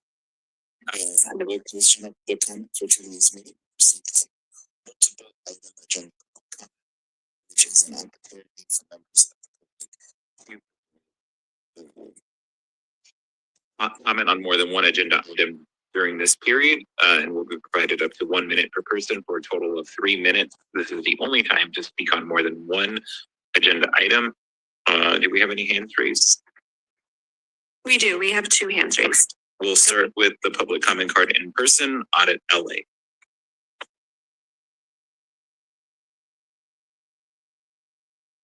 She has just her hands up. Okay. All right, the first 2 right is about bringing in the contracts. And it's really important who we pick, because as we've been seeing, the people who we pick tend to come back needing more money because we pick the low bidder and it's never enough for them. So they come back asking for a lot of money, which seems to be happening in this other one, which is a huge jump. It's hard to flip around. We're going from 7.8 million to 10.6 million. That's huge. And so I'm concerned about that. I'm also concerned about, like I didn't really know about like labor trafficking and stuff. So I'm really concerned with these first 2, because, I as you heard from Laura FM, who, by the way, was one of the reasons that I am so passionately involved in fighting this, because of her and Serge being survivors, I will now fight, against the human trafficking of the cult of Scientology. And so I will be asking here with every single one that you pick, because a lot of times people think, oh, it's just, human trafficking is one thing, that it's, kids being, or people being trafficked in tunnels or whatever. No, there's a labor trafficking that goes on, and they're not paid right. They're paid in slave labor. Someone else makes all the money, and it happens a lot. And so it's not just Scientology. There's other ones that do this. So I'm asking you guys to really scrutinize that and make sure that nobody here, because we think that happens in other countries, right? We think it's, here like China, Dominican Republic, that's where all the human slave labor trafficking is going on. We don't think it's happening here in America, but it absolutely is. And it's getting to be more known about it. And so we need to really be concerned. And I also want to make sure that they, I want to talk about the one that you're not fining, you're not like, they broke the law, they broke the rules, okay? And but should be an assessment of like $80,000. That's a lot of money. What would $80,000, do for this city? We need it. We need every dime. But you're just like, oh, why dismiss it? And same thing like with the cult of Scientology, with and then comparing and contrasting. The city of Item 3 has been continued. Just wanted to let you know. Item 3 has been continued. Okay, but it's about assessing a fine. So my point is that if you're not going to assess this fine, there's other fines that, because I've seen with my own eyes, you guys aren't assessing or recruiting. This isn't the first time on the agenda where this is happening. I've never seen you guys say, yes, we're going to, like every time there's a fine that comes up, you're always saying, well, we're going to dismiss the fine. Why? I mean, $80,000. I mean, that sounds like a lot to me, man. What I could do with $80,000 for the city, that might be for you guys. You guys are dealing with millions and millions of billions of dollars. 80,000 seems like nothing. Why not just give them a break for breaking the rules? But why not just set the example that no, you don't get to break the rules and get away with it without consequence. Thank you, Speaker. Thank you. Notice how they tried to come at her about item 3 being continued. So they were trying to say she wasn't allowed to talk about that. Now, when I speak, they do not call me off topic. Good job, audit. Good job. All right, with that, we'll move on to the virtual hands raised for multiple agenda public comment. All right, our first caller is caller Yvonne. Yvonne, you'll have up to 3 minutes to speak on items 1, 2, and 4, if you so choose. Yes, I too wanted to focus on 3, and I understand why it has been withdrawn. But in general, on 1, 2, and 4, your contracts are almost unenforceable in that they do not have a complete terms and conditions with spell outs of what labor and what rates and what the cost of money is and what the appropriate level of overhead is. And these specifically in terms of labor contracts or service contracts are important factors in controlling the cost and assuring that the citizen and the city are receiving the appropriate level of services in exchange for the money that is being obligated. I understand why you offshoot or send off these service contracts. It allows the city not to have city employees under the contracts that have been negotiated and not to have to pay the legacy fees when people retire from the city. And in some cases, this makes sense. However, when you come to a point in a contract where the contract is violated, regardless of where the violation stems from, you need to enforce whatever the penalties are. If I run through a red light and I don't get caught and I don't create a car accident, I pull over and say, ooh, what did I do? How do I fix that? Never to do that again. If I get caught by an officer, I don't fight the ticket. I earned that ticket. I did make a mistake. Now, if I couldn't see the sign, I might object to in court saying that it was obstructed by overgrown trees, or it was a new sign. I didn't know it was there, and I might have my fee reduced. But I guarantee you, I would still have that ticket recorded on my record, and I might get 2 or 3 more tickets. Topic on the items, please. These are contracts. And I'm giving you an analogy of why you need to enforce fees and have details in your contracts. And specifically, this applies to 1, 2, and 4. You need to have contracts that are enforceable, and then you need to enforce them. If I run through that same stoplight and have the exact. Okay. Notice how they called her off topic. And she was very on topic. I always mention Yvonne, she knows what she's talking about. She researches, she looks into all this stuff, and she's on topic. They tried saying she was off topic. They're not going to call me out as being off topic. And I'm pretty sure I'm next. And I just want to say viewer discretion advised. There is a lot of very strong language. Even though the words are my words from the past, I do not at this current moment agree with how I handled things. And this is a lesson on how you can be weak at times, learn from it, and try to be better. But again, a lot of strong language. All right, this is called Gigi's. Gigi, do you have comments on items 1, 2, or 4? I have public comment. You didn't call me. You signed me up. You put my name down and you skipped over me. So I would like to ask for public comment to be reopened, or I'm going to file a complaint for a Brown Act violation because I was skipped on purpose, in my opinion. Speaker, your hand was not visibly raised, so we've already closed general public comment. You're more than welcome to provide multiple agenda item public comment. It was raised. I have documentation. I can video proof it. I understand, but it was not visibly raised on our end, and we've already closed general public comment. But you're more than welcome to give multiple agenda item public comment right now. And you'll have up to 1 minute per item for a total of 3 minutes. Okay, all items. Okay. Okay, go ahead. First item. Fuck the first item. Fuck you. Second item. What is this bullshit? I see why GoPuppet does this shit. Fuck you. Fuck you trying to take away my fucking right. Fuck you for item 4. Because right 3 is continued, so we can't talk about 3 because you continued that. So item 1, again, fuck everything because I have no faith in you if you can't even take my call. When you know that I call every freaking meeting.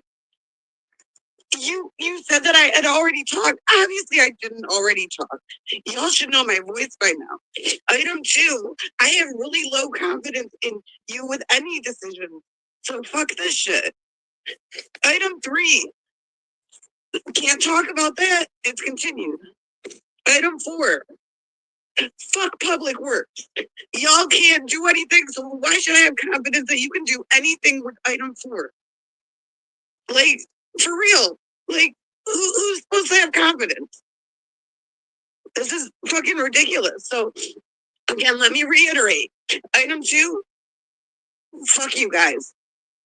Item 1, fuck you guys. Item 4, fuck you. Fuck all of you. Y'all fucking suck. Please stand up. Give a fucking update. Fuck y'all. Do I still got time? Fuck you, fuck you, fuck you. Item 1, item 2, item 4, fuck everyone on public works. Fuck President Corson. Fuck y'all. Okay.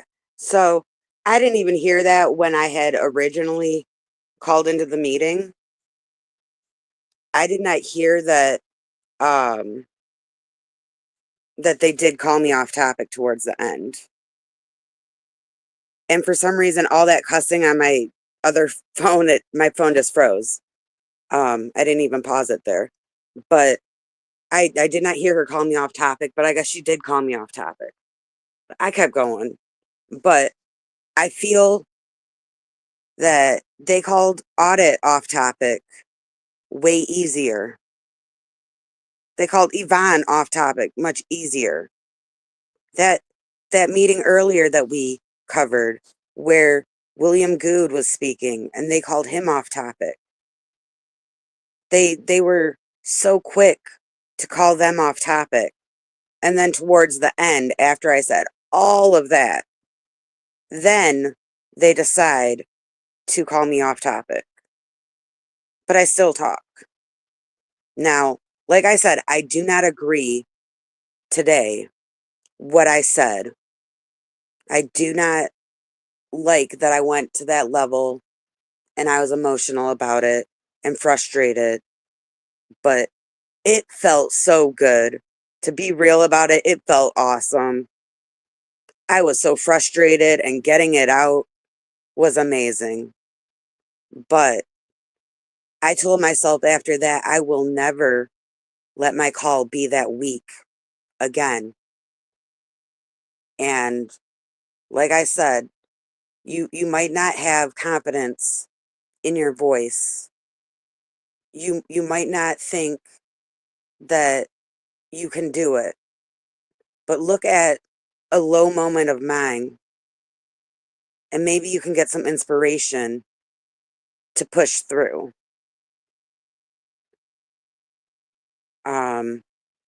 I don't know what else happened on that call. There was some time left, but that phone is totally locked up right now.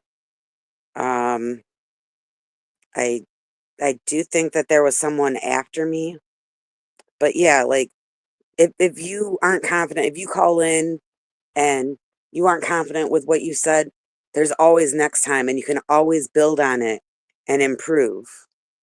And You know, like, I don't know. I really don't like that I stoop to that level. That would be so awesome. I refreshed my thing. Let me see if I can go back. There looked to be a few more minutes, but maybe.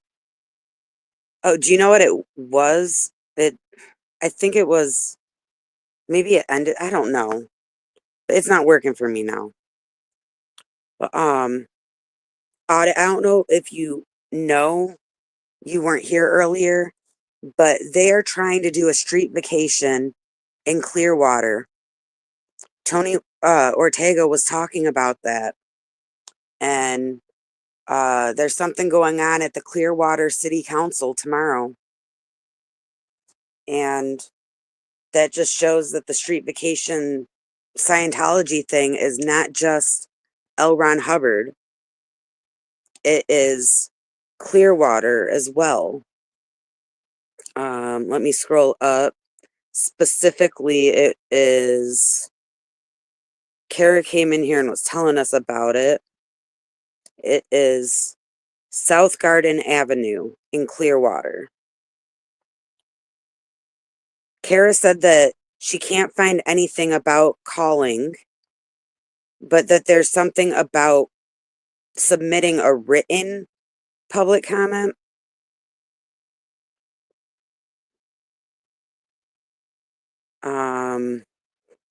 And since it's Monday, I don't know if I'm assuming it's already too late because it's 6 hours and 12 minutes past 5 Eastern Standard Time. So I don't know if it'll get in for tomorrow's meeting. But we need to make sure that these other protesters at the other cities, you know, like people in Denver, Austin, Chicago, Portland, Sacramento, Pasadena, we need to make sure these other protesters know that their city can be next. We need them to be able to keep their ears open, their eyes open, and at the first sign of it being brought up, get on it.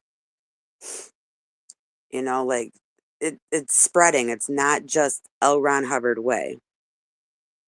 If anyone here has contacts with the people in Clearwater that are protesting, or if they are friendly enough with them to say something in chat and they will listen, please let them know in case they are somehow unaware of what's going on in Clearwater. Let them know about the city council. Let them know that it's not just in LA where the street vacation is coming up. Ask them to fight against the street vacation. Ask them to go to their city council and speak up about it. It seems like there's no way to call in. So the best way to get someone in the council speaking about it is for the locals to go speak in person. I think Kara did a post, a community post or something. I hope that they know.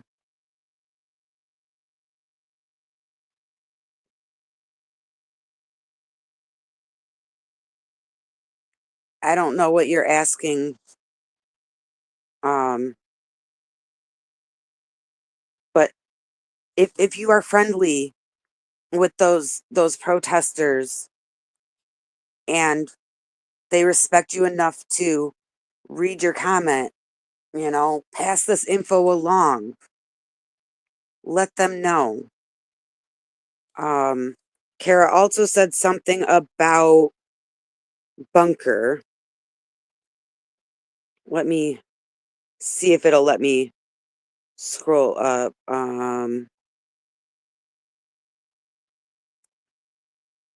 Let's see. Mark Bunker has reported that Miscavige has met personally with council members. Yes, that Kara.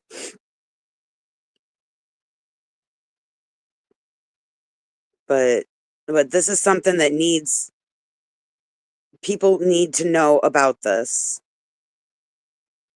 Tony Ortega says the Scientology is going before the Clearwater Council Monday night to try and get a street vacation. Okay, so it's Monday night is their council. So maybe you do have till 5 p.m. tomorrow. Check out her post.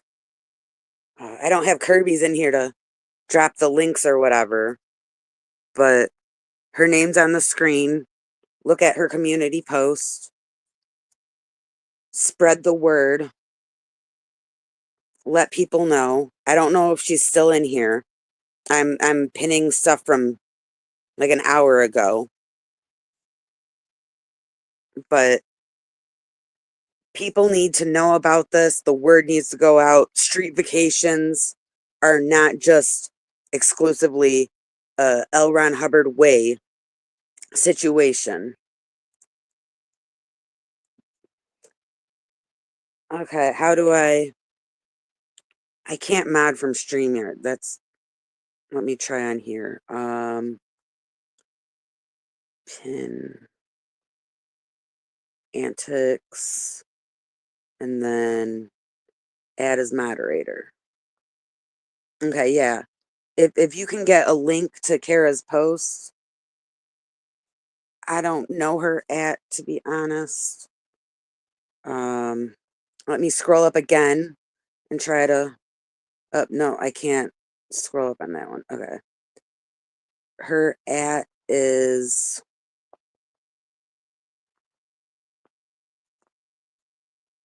I don't know. Go to channel. Her is I don't know. All my devices are acting up strangely for some reason. I'm scrolling, hold on. Okay.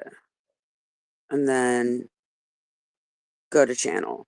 Her is Cara Feeble. CARA no space FEABLE.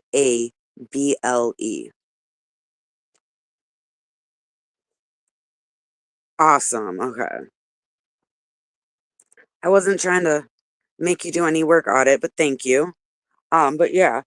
So be as loud as you can about this. If you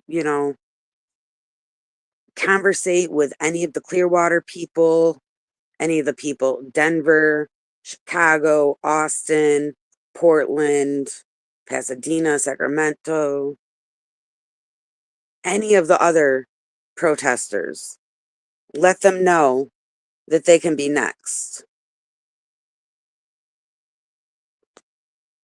Let them know, to keep an ear out, keep an eye out. And, I really don't think that anyone in the Clearwater group is going to hear this specifically from me. But we need them to know. And hopefully when they do know, they can do something about it, go speak at the council. And even if it's someone that I may have very strong opinions on, and they might be negative opinions, I still hope that they would be able to speak at the council about it and try to stop the street vacation. And if they did, they would earn some respect for that from me. And I would pay attention and listen to their words as they're doing it. But I just hope that they know. And the smaller protesters as well.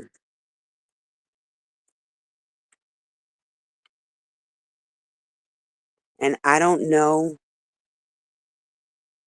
where they have their protests set up. I don't know the streets or the location of where they put the Tom Cruise cutout, and I don't know any of those street names. I don't know Clearwater like that. But is this where they set up their protest? Is this like specifically there? Or is this a different location? Because if it's where they're protesting, that should be very important. Okay, it's not where they're protesting. It's still very important, but what I'm saying is that might give them more motivation, because then they might not be able to sit there anymore. But yeah, make sure they know. And if anyone needs any help, from the other cities and needs to know what, the street vacation is, what they can do about it. There's people like Audit and David that have a lot of information and are way smarter about it than me. But I do have some streams where I have talked about it. You just have to find it, but it's very important. Like, a street vacation is a bad thing. 1 block east of there. Okay. But yeah, tomorrow evening, they're going to have that. I still haven't clicked on Kara's thing. Let me see. Did she put any info in there that I'm missing? Scientology is trying to force a street vacation of South Garden Avenue in Clearwater. It's on the Clearwater Council agenda and up for approval vote Monday, March 17th. Okay, so that's approval vote. So it's really important. It's urgent. If you got a way to text someone there, even though it's 11:30 at night, let them know. Let the people in Clearwater know that this is super urgent, because this is up for approval. If for some reason they get approved in Clearwater, it's going to make it harder to stop them elsewhere. This isn't just something that they're starting to talk about. Like, I don't know why no one noticed this before, but this seems like they're actually at the voting stage of it. It says Tony Ortega has more details. People wishing to provide comments on an agenda item are encouraged to do so in advance through written comment. The city has established the following 2 options. E-comments via Granicus. E-comments is generated with the published meeting agenda. Individuals may review the agenda item details and indicate their position on the item. You will be prompted to set up a user profile to allow you to comment, which will become part of the official public record. The e-comment period is open from the time the agenda is published. All comments received by 5 p.m. The day before the meeting will be part of the official record. Okay, well, it all comes down to the locals in Clearwater, because we've passed that time. It's the day before, and it's 6.5 hours too late. It says the other option is email. Individuals may submit clearwatercouncil@myclearwater.com. All comments meeting will become part of official record. But yeah, everything depends on the locals. So I guess this is a call to action. Do everything you can before tomorrow. Let them know how important it is. Help educate them on what the street vacation is. If you happen to know a stream that I did, or a stream that Audit did, or someone did that explains things about the street vacation, give them a timestamp. If they're voting on this tomorrow and their council votes in favor of a street vacation, that is really bad. And it doesn't just affect Clearwater. Let the other protesters in other cities know. Sure, focus on, Clearwater first, because this is tomorrow, March 17th. And I don't know, like, maybe if Nora does a stream or something earlier in the day, let her know, because she has a good amount of viewers. Not that anyone can do anything that's not in Clearwater, but let her know to get the word out. Be as loud as you can about this, because it is very important. This is urgent. This is not a test.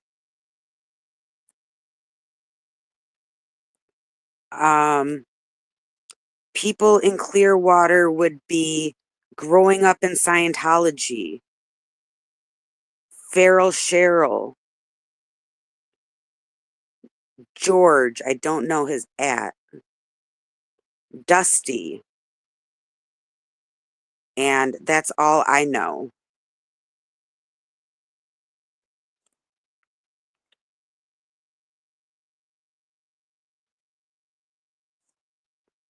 Yes, Natalie, if Natalie were to bring it up on her recap thing or whatever, the round, I don't know what she called it, but if she does a thing in the morning and she brings it up, that might be good.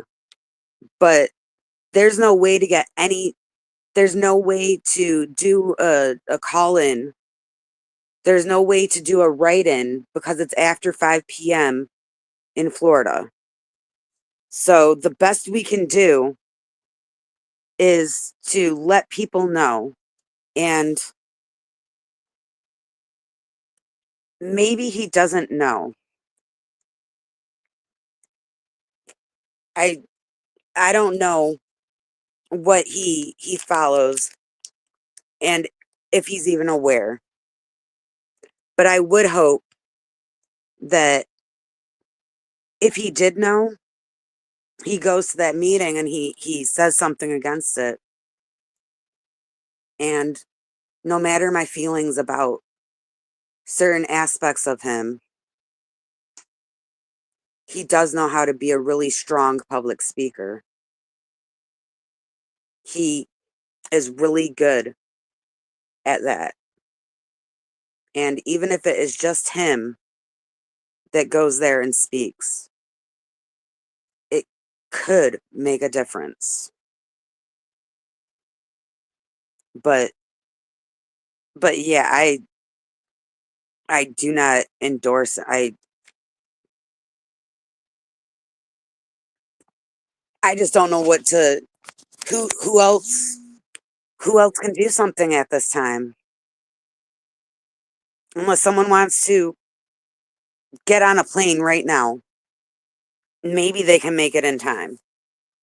Does someone want to send up a GoFundMe and get someone a plane ticket and go through? There's like nothing we can do. We got to count on the people that are local there. And yeah, like let's get Audit a plane ticket right now. Like, let's get her a plane ticket. Like the timing, it's possible. But I have really strong feelings against him, and I will say that publicly. I do not like a lot of actions that he did. I will flat out say that when I saw Jenna's videos, it became more real hearing her talk about certain things. And her words opened up a lot and put spotlight on a lot of things. And that's just one of the things I don't agree with him on. But what other options are there? And, you know, like, what is the main objective for me? Because I can only speak for me right now. My main objective is to continue in this movement against Scientology. And anyone that is able to go to the Clearwater City Council and speak against the street vacation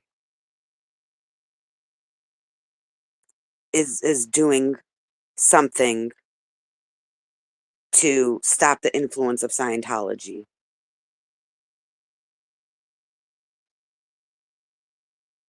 I will even go as far, just to make it perfectly clear, I do not like what he's said and done concerning DOA. I take DOA's side on that situation between them. At the same time, if you choose to look at him different and hold him up, you know, to a different level, if you like him, that's totally fine. You know, I got to put really strong personal feelings aside right now when I'm noticing there's no other options. You can't do the emails. You can't do the call-ins. Who else do we have?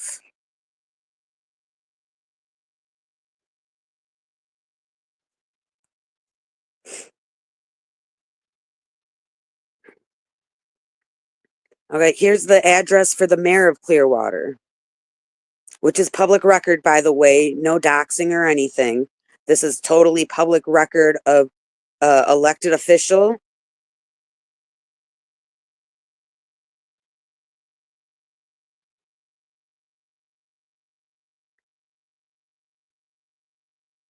Right, you can email. It won't be a part of the public record, but you can still email. I'm just concerned by the fact that it says it's on the agenda for approval vote. Another council person is Ryan Cotton. So the first one was the mayor. We have Mayor Bruce Rector. And then council member Ryan Cotton.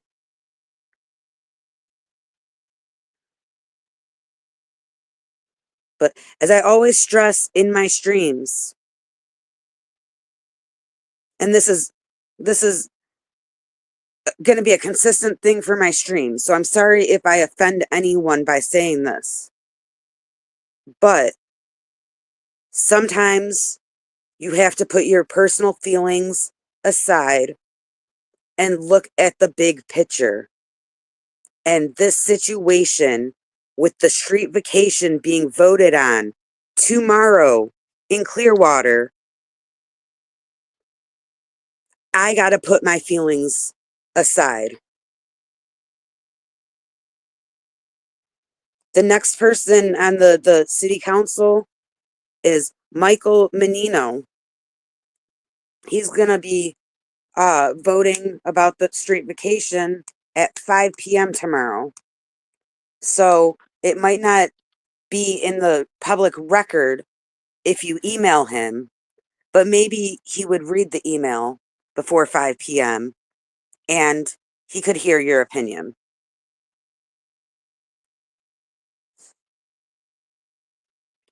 We got David L. Britton. I'm assuming these are all council members.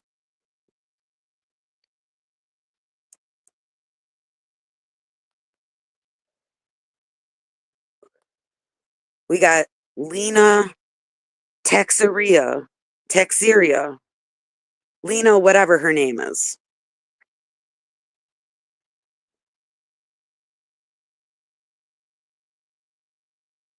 And I don't know if Natalie would ever put a clip, of mine on her thing, but if she wants to clip from this specific stream the talk about the street vacation in Clearwater, if she would like to put a spotlight on that, I totally give Natalie Webster permission to use that clip. I don't know if she will, but if you want to comment on X, formerly Twitter, it's at My Clearwater. And as people have seen in the past, when it comes to like campaigns and stuff, like putting people on blast on Twitter, like when you're boycotting something or when you're complaining about something, that gets so many eyes on it to where they respond quicker to it because they don't want bad publicity. They don't want other people seeing all this talk. So if you want more eyes on it and you want them to pay a bit more attention, Twitter is a good thing. They also have their Instagram. And again, this is Clearwater, not to be confused with the street vacation they're trying to get in Los Angeles. This is not L. Ron Hubbard Way. This is South Garden Avenue in Clearwater. And they're voting tomorrow, March 17th at 5 p.m. Eastern Standard Time for approval.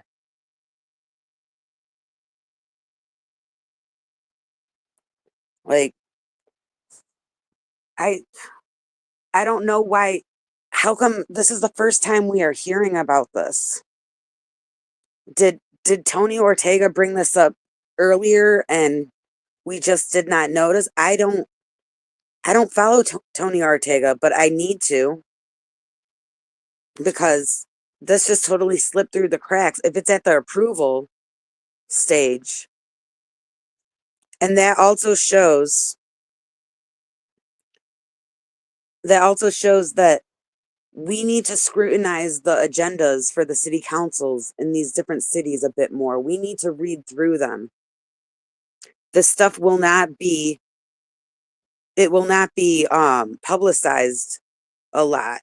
But if you look through the agendas, and we got to keep an eye on, the Los Angeles one right now with L. Ron Hubbard Way. But, we should have heard about this sooner. And they could just sneak it in. And if we know that this is an option for other cities now, those other cities, Denver, Austin, Chicago, Portland, Sacramento, Pasadena, and as we're seeing in Clearwater, like the other protesters need to know. I don't know the address, but it is South Garden Avenue in Clearwater. I know, like it's a long, halfway through is when we started talking about it. Kara came in.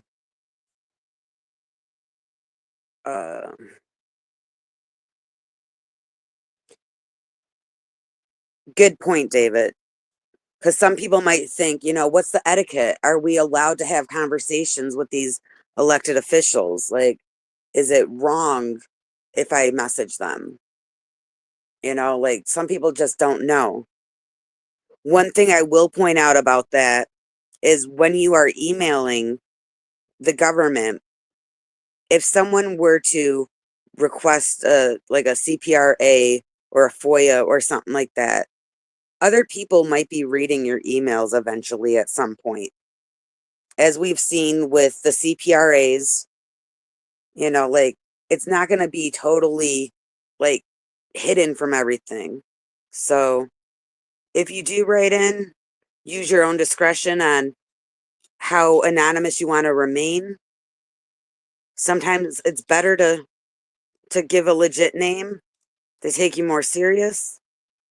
But sometimes you want to be protective of yourself. You know, maybe you could use another name that sounds legit, but doesn't lead back to you. Okay, and then this is the meeting agenda.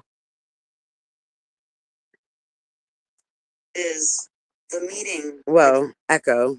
Sorry about that. This is from Legistar 2. Okay. Granicus.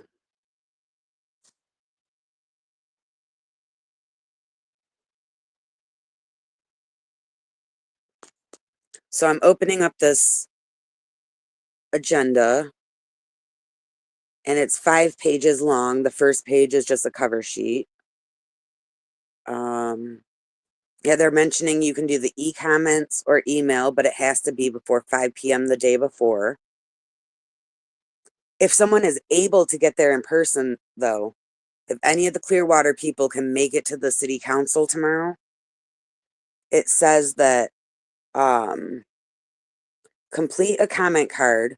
Comment cards are on the right-hand side of the dais by the city clerk.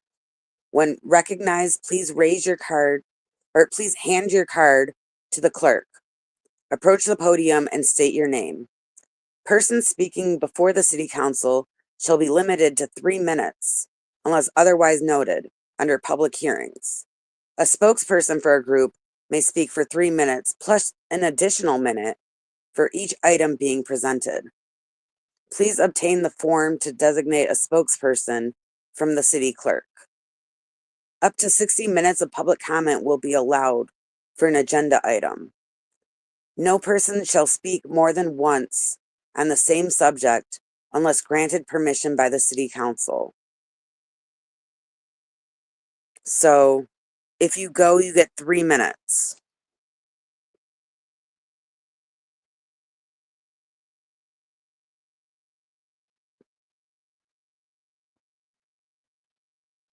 But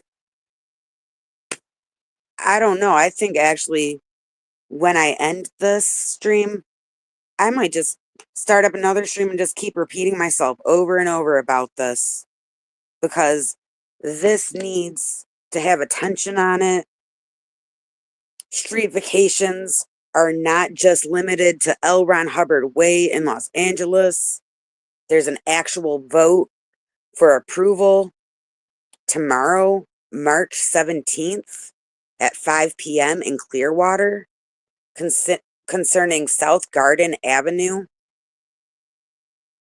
And if anyone knows any of the Clearwater people, or they're, you know, on friendly enough terms to where they can say something in chat and it'll be heard, let them know. I don't know what anyone can do besides the Clearwater people at this point.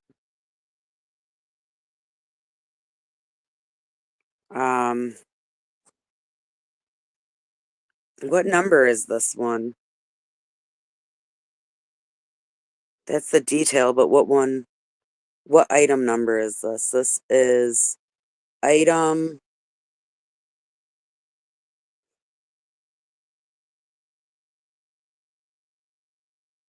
I'm not finding it on here. Public hearing.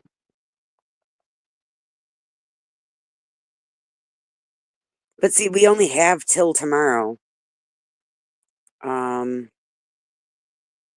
see, 3, 4. Okay, let me just exit out of this PDF and click that direct link, I guess.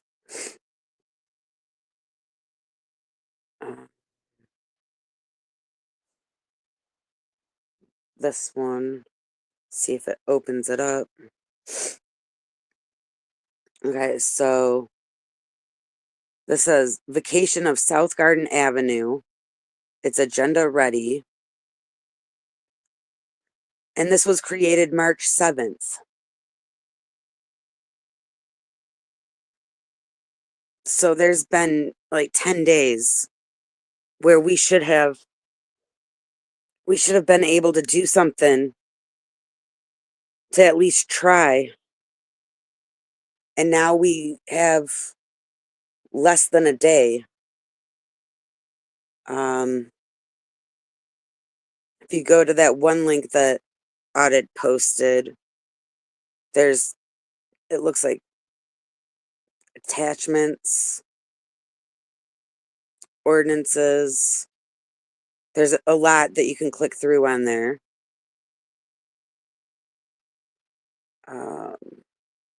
I'm looking at a objection letter regarding the vacation of right-of-way, South Garden Avenue, between Franklin and Court Street in Clearwater, Florida.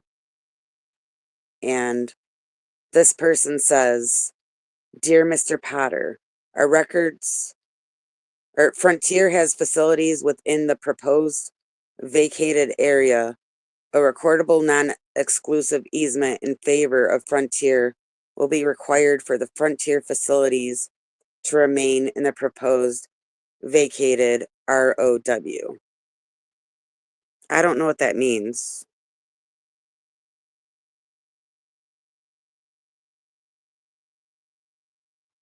Oh, is she? Okay, well, is she gonna, I don't know. You don't know 100%, but if she is, I hope she speaks against the street vacation because it's being voted on.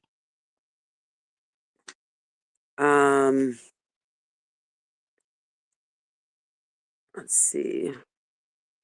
Like, I hope that someone is there. Now, is there a way? There's not a way to call in, but is there a way to listen or watch it from a different location, or do you have to be in person for that?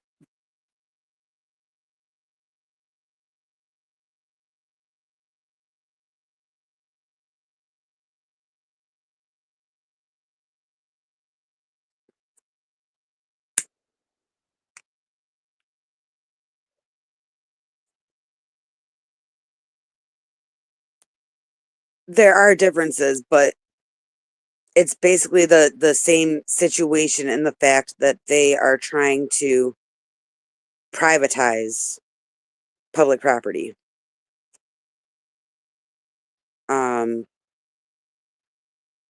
I totally know, like, David and Audit know more.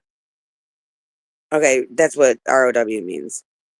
But I was gonna say, like, you guys know more than I do about the technicalities of street vacation, but you're saying, wait, typo alert. Okay.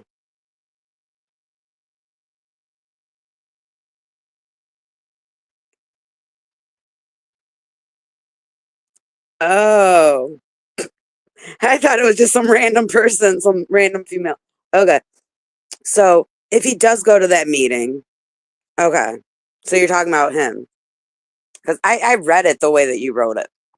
But I do hope that he is going. And I hope that he speaks about it. And I personally don't like him at all. But anyone that's able to speak out in person about the street vacation and object to it is doing something in the right direction. But yeah, David, you with that typo, you totally. Whew. But yeah, like, hopefully he goes.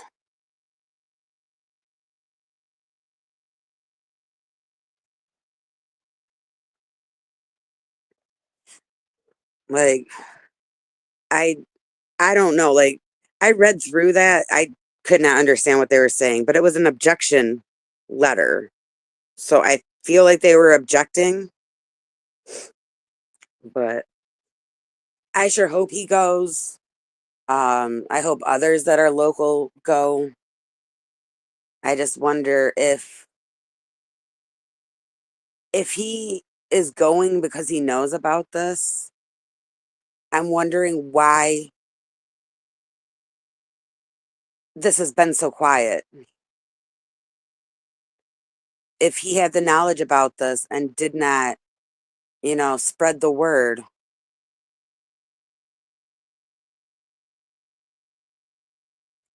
That's kind of, I don't know, like, if you know something like this is happening, something big like this, if you know that, then you should let others know, because when it's the night before a vote on this, that's not enough time to do anything.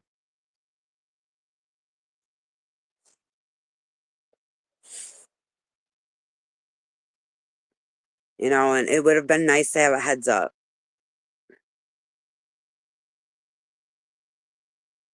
And, we might not have had a heads up about this, but let's give those other people in other cities a heads up.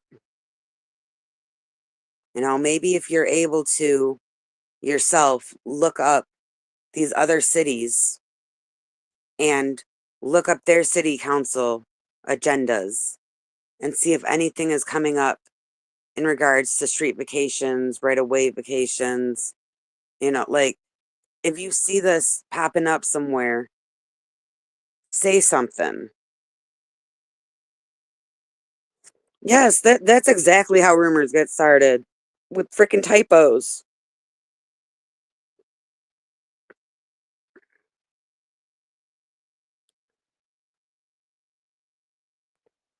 But, like, let's be proactive with these other cities and let these other cities, city councils know that street vacations are bad ideas.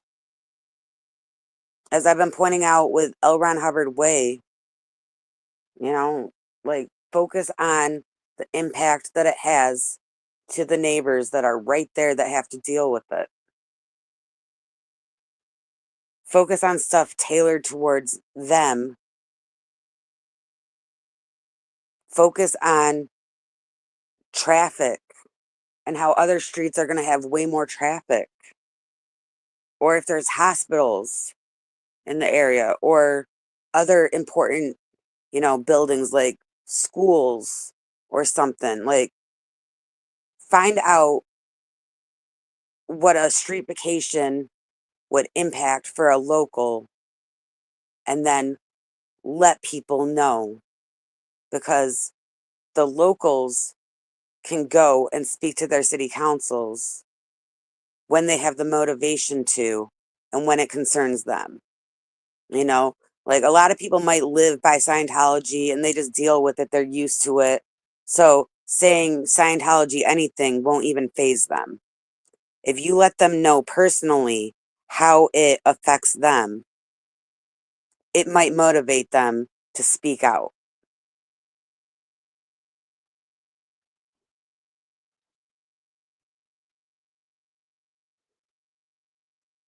And, like, as soon as I get information of something as big as this, I'm gonna just, as loud as I can, keep putting it out there.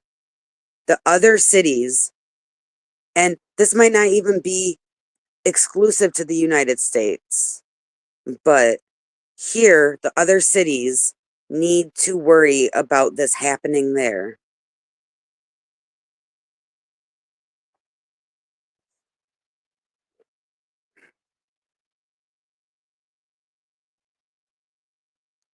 But I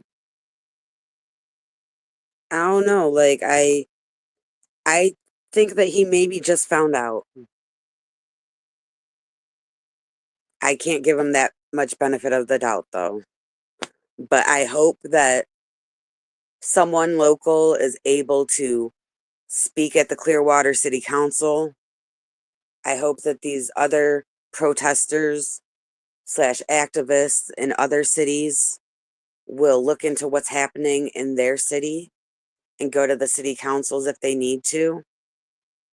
I'm hoping that, this isn't something that has to be focused on worldwide, but, because there's different laws, but maybe worldwide, like Miriam, she can look and see if they're trying to do something there.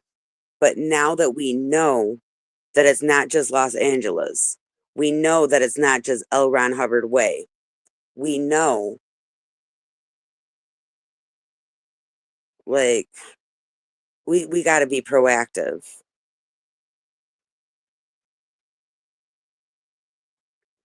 And Audit, if you're still here,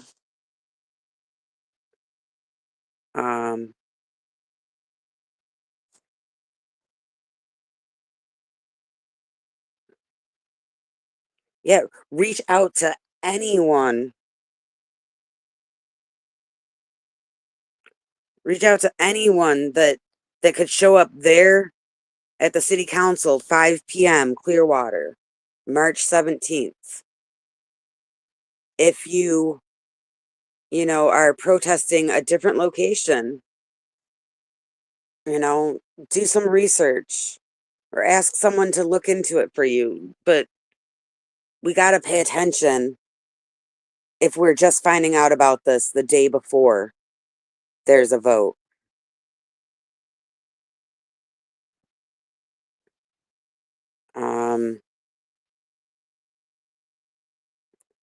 I don't know if Audit is still in here.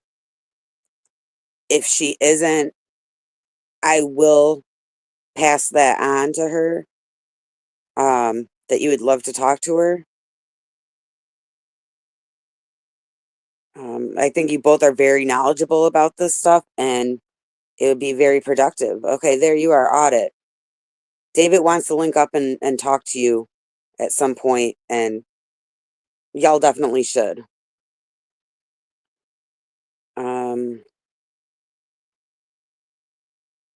That's another typo though.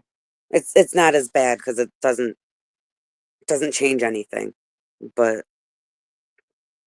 I would suggest that too. Let me scroll back up, put them back on screen again. Where's the mayors?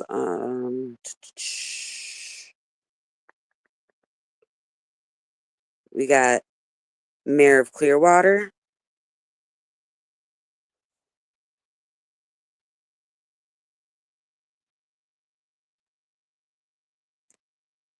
And then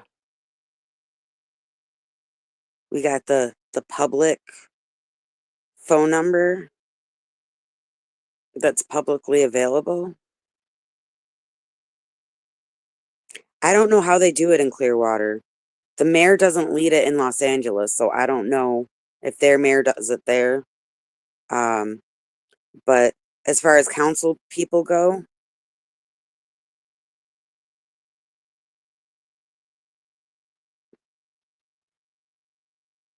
we got Ryan Cotton. And again, that's a publicly available number for someone on the city council in a public office. We got Michael Menino. And I'm guessing since it says same phone number, that phone number is the public one for all of the city council people. So maybe it's not specific to Ryan Cotton. And then we got David Albrighton, another council person. And then we got Lena, whatever her last name is.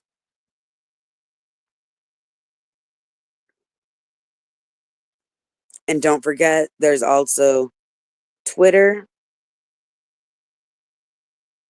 and it's My Clearwater. They got an Instagram for My Clearwater. I understand you won't be able to click this link, you'd have to scroll back, but I'm pretty sure you just type in My Clearwater to find the Instagram. This is the publicly available number for engineering. Publicly available for a city department.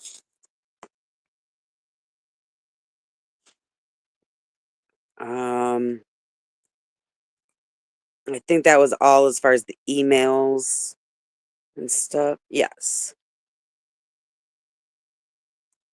And then, of course, if you need to get a hold of audit,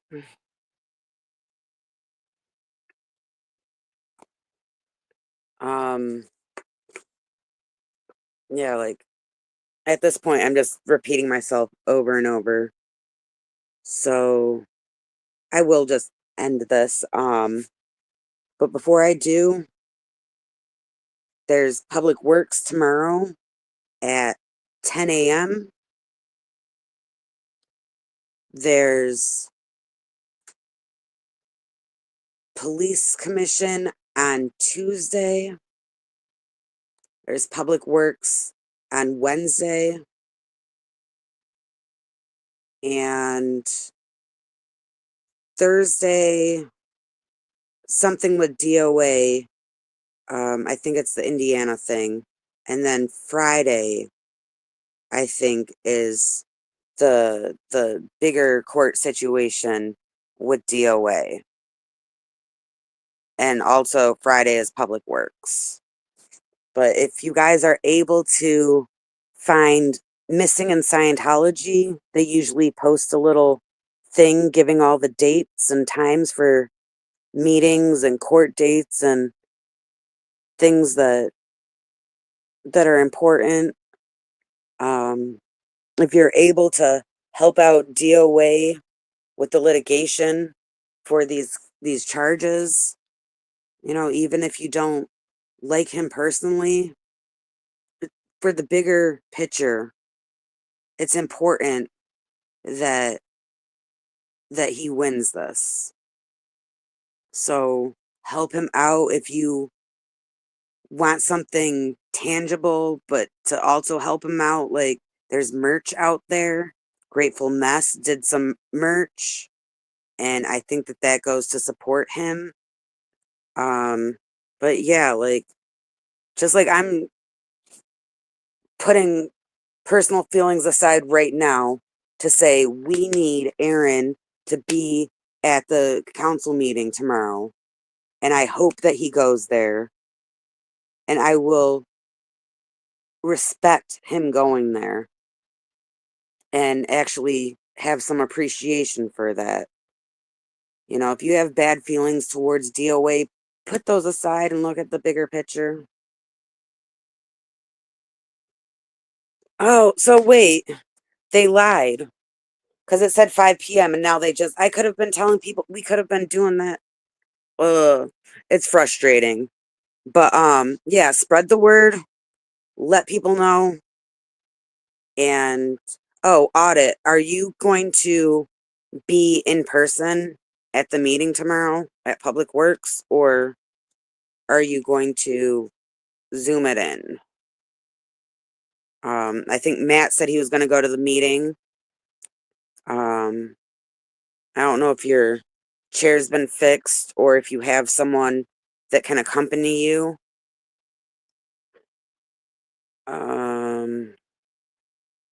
Yeah, this is the Clearwater YouTube.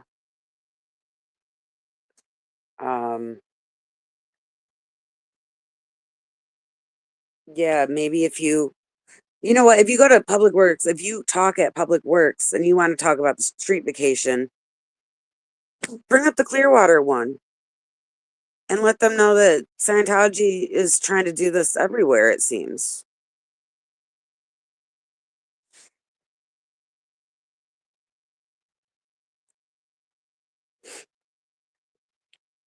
but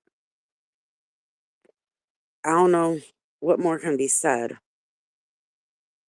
Just waiting to see if audit responds to my question about, are you gonna be in person tomorrow?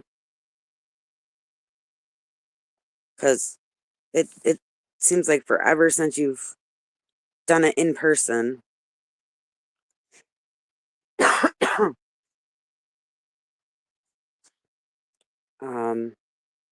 Well, if audit isn't in person, check out Fat Grammy. She's probably gonna be streaming the Zoom call. If she isn't, I can do that. But yeah, like, just get the word out there about Clearwater and the street vacation, and hopefully some of the Clearwater group. It would actually be really nice if all those people that are out there protesting in Clearwater just showed up. It would have been nicer if we would have had a heads up in order to, like, do something. It just, ugh. I don't know. I kind of want to end this, but I'm going to be up all night thinking about this. I'll just ramble on. I'll just keep repeating myself. I don't care.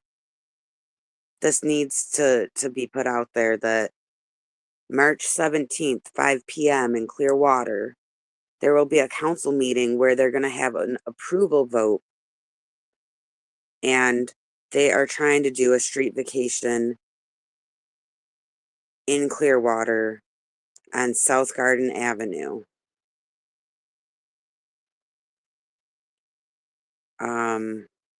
Okay, so audit is going to be zooming into Public Works.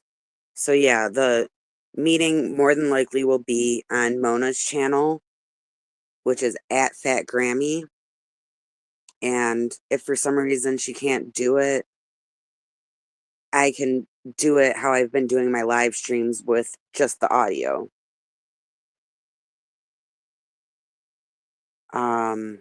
Hopefully they fix your wheelchair. It seems like it's taking forever. I totally get that though. If you don't have someone to accompany you, if you get stuck, it's not that easy to go alone. I get that.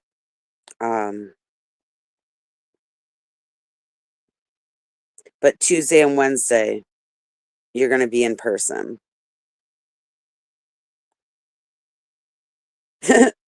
That's funny. I got to pin that up there. Though, this is not Streamer Wars. This is Ganja tries to be somewhat fair to someone that she totally disagrees with, and the word hate could possibly be a good description, and how Ganja tries to look at the bigger picture, and how Ganja still, even though this is her way of doing things, she still is totally decided her feelings on this person.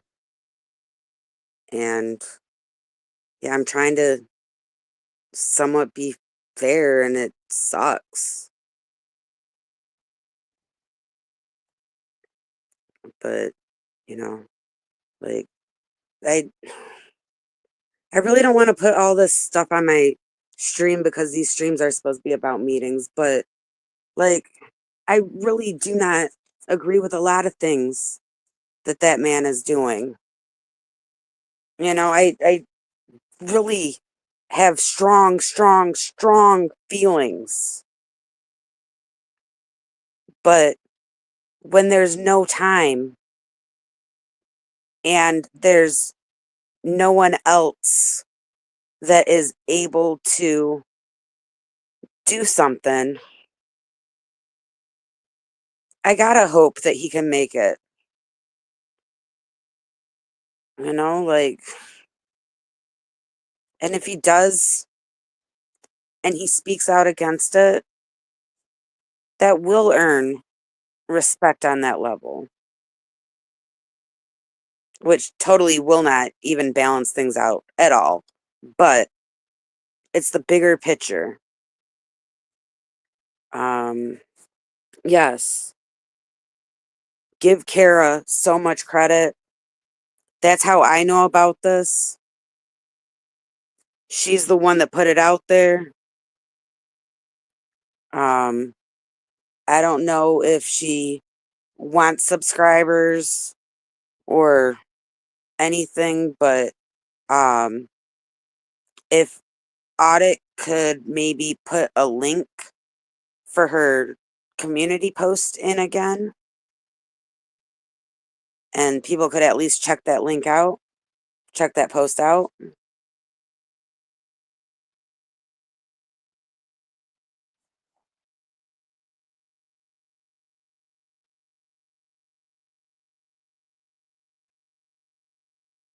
It's sometimes hard to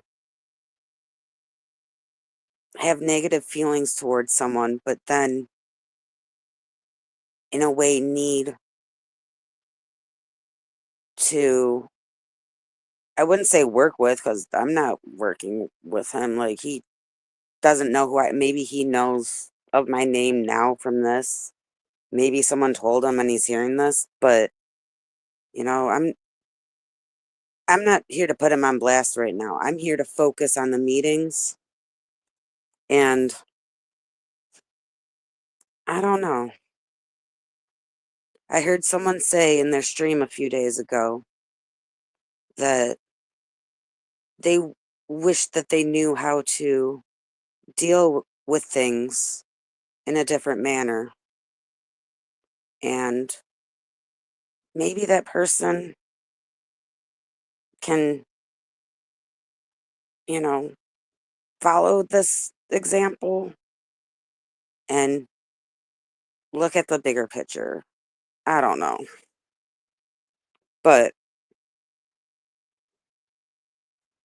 sometimes you gotta put stuff aside and focus on this is happening less than 24 hours from now. It's actually, let's see, in about 5 hours, it'll be 12 hours. So it's like 17, less than 17 hours away. And there's nothing that can be done. Kara just told us the comments are closed, you know, like we can't submit anything. And yes, if you do show up in Clearwater at the city council meeting at 5 p.m., you get 3 minutes to speak. And there's something also in there about being a spokesperson, and you get the 3 minutes plus another minute. So I don't know the best strategy for that, if it's better to do single or group up and do a spokesperson thing. But yeah, like I wish that we had more time. I wish that we got a heads up. And maybe, I don't know, maybe we need to pay more attention to Tony. Like, Tony Ortega has a lot of information, and maybe if I would have paid more attention, I would have known about this sooner. Like, I'm just disappointed that there's so little time. And as someone that has been calling into the Los Angeles meetings you know, and bringing up street vacations and stuff. I had tunnel vision with Los Angeles. I wasn't even looking over in Clearwater. I feel the need to do some research now and look into these other cities and see what's on their agenda.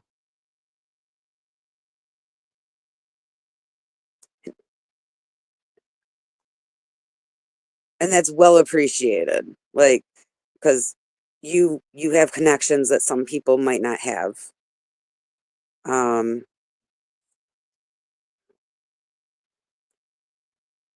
Really, really appreciate you, Kara. And yeah, if there's any way to get her link in here for her post, even if she doesn't want like subscribers or whatever. But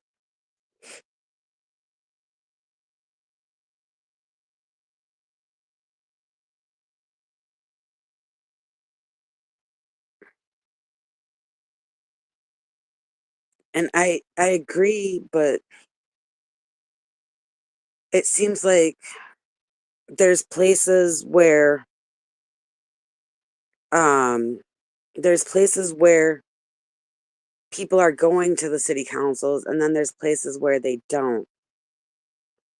And maybe those of us that are calling into Los Angeles should sort of, you know, look other places and see where things can be done elsewhere and not just focus on Los Angeles.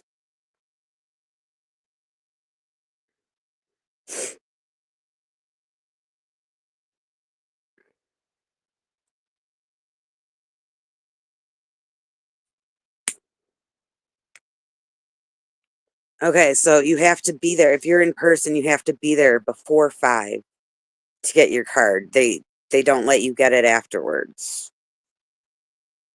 And like Kara said, politely.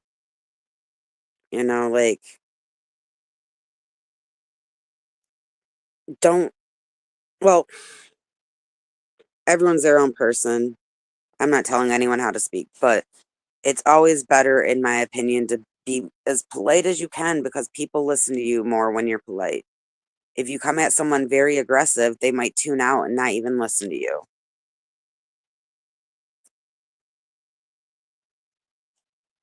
There's a lot of good people doing Substacks now. Like, I remember there was a point I only heard of Substack because of Zach. You know, like I don't know. I didn't know anything about it. I don't know how long Substack was a thing, but at one point it was only Zach, and now I can think of several people that have really. Tony probably had it before Zach, but Zach is how I was aware of the Substacks. And while I'm mentioning Zach, and I got a few people in here, if you guys canceled Zach, or I don't even want to say canceled, if you thought negative of Zach because of allegations made by someone, I personally feel responsible for a lot of that, because I was echoing what I was being told. And I said a lot of negative things about Zach in the past because I was being told a lot of stuff by a certain person. And I retract anything negative I have ever said about Zach, except for the fact that he does too many run-on sentences. I will stick to my guns with that. His run-on sentences just kill me. But Zach is a very good journalist. And when he was covering the protests, his articles were really good. And I really wish that there was a way that we could get Zach back into the movement, at least as a journalist. I wish that people that made judgments about Zach could maybe rethink things and maybe consider the source and debate in their own mind whether they believe that source or not. I am not saying anything against that source at this moment, but I do not believe anything that was told to me concerning the Zach situation, and I apologize for anything that I said negative about him. And I am really in awe of the work that he does, you know, with the journalism. He does really good in-depth research. He knew about stuff that no one believed, and then it happened. And it's like, Zach told us about that. And yes, he's doing lives again, and I am so happy. But I just, it's such a loss for the movement without Zach being around.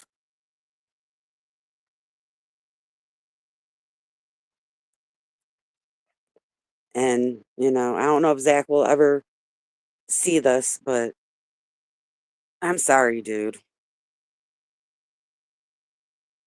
And I hope you understand my situation with that, and that I was possibly, you know, like, completely lied to. Possibly. But I don't know how to tag people. But Zach is amazing, and he has a Substack.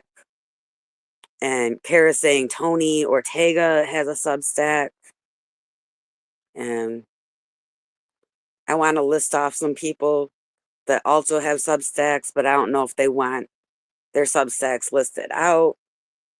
So I'm going to check with them first. But Substack is a really good way to what's the word?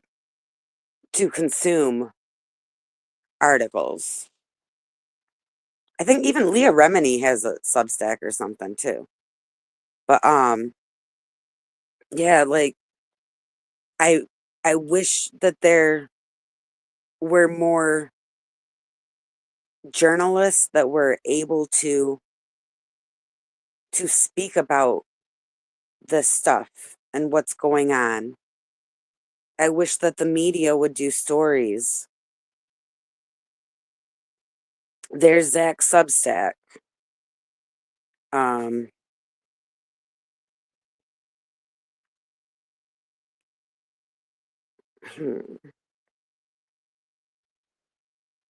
That's very interesting. But yeah, like if you want to do something and you haven't found a path to take, and you are good at writing, think about making a Substack and putting some spotlight on this.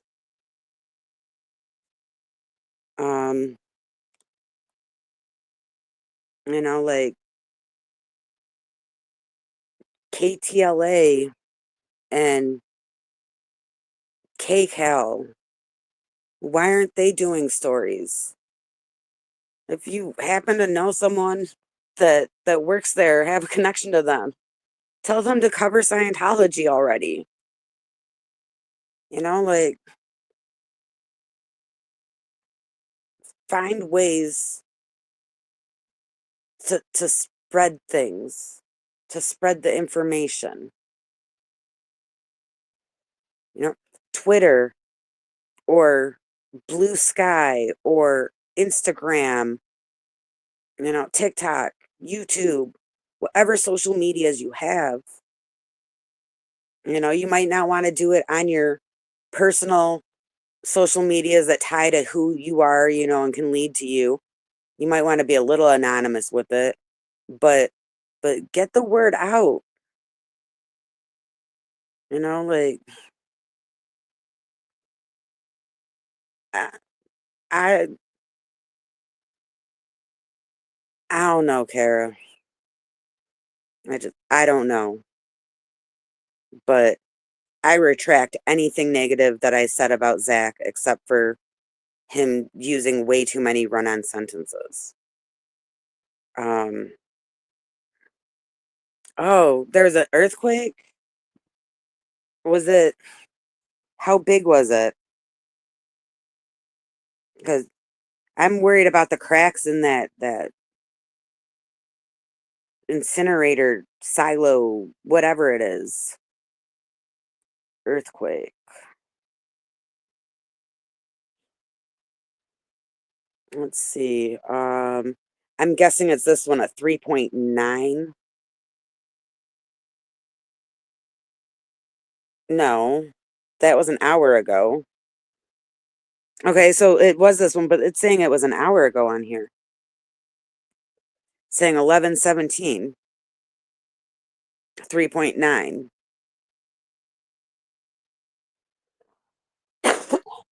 Though that looks like it's more San Diego.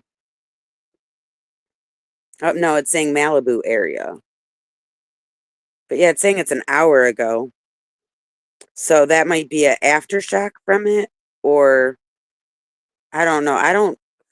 That's the one thing. If I ever move to California, I don't know anything about earthquakes.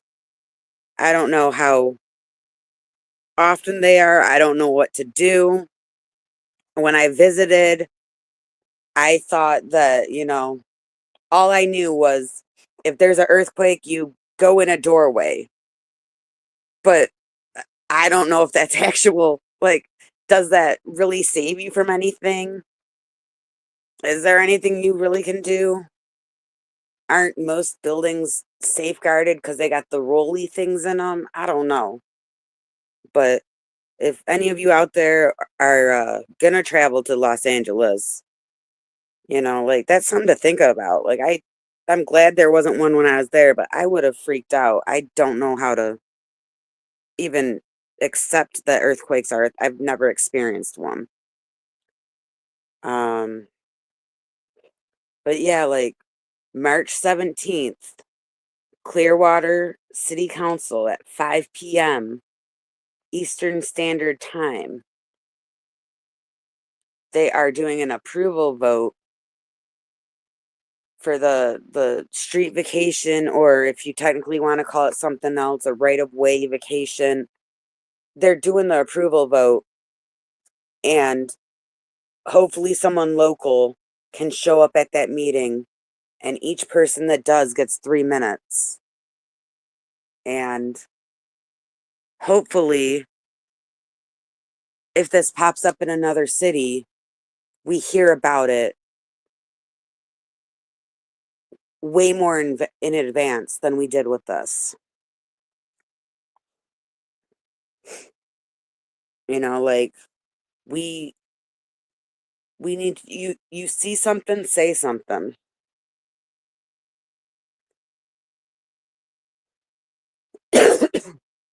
I'm going to assume that it's Eastern.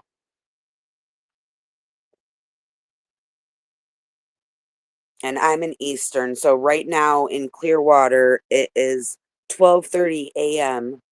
on March 17th. About 16 and a half hours until the meeting. But if you hear something about another city where Scientology is trying to do this, please spread the word. Please don't. Not that I'm saying anyone did this, but please don't just sit on the information until the last minute. Stuff like this is important. And, like, it could happen anywhere now.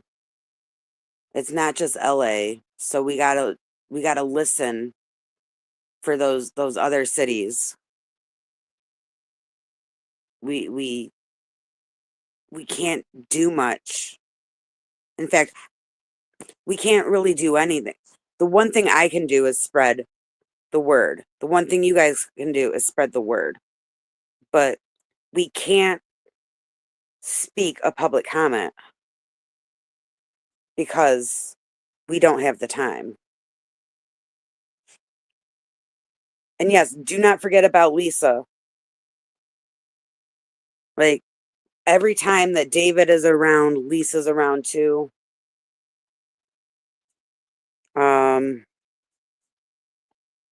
Thank you.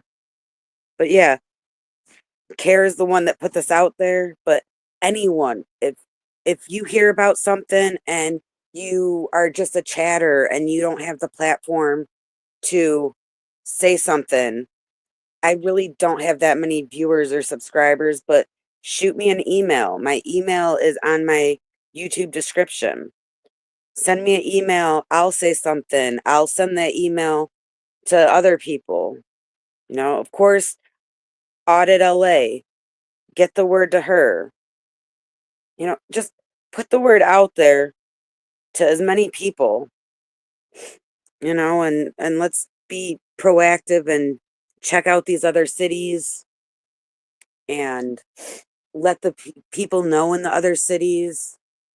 If someone hears this in another country like Miriam or T, you know, or Kirby's, anyone that's in a different country, it's different over there with laws, but they might be trying to do something similar over there. If you notice, when Scientology starts doing something at one place, they do it everywhere. They implement it at the other places. They were doing shade tech, and that spread. It popped up at all the other locations.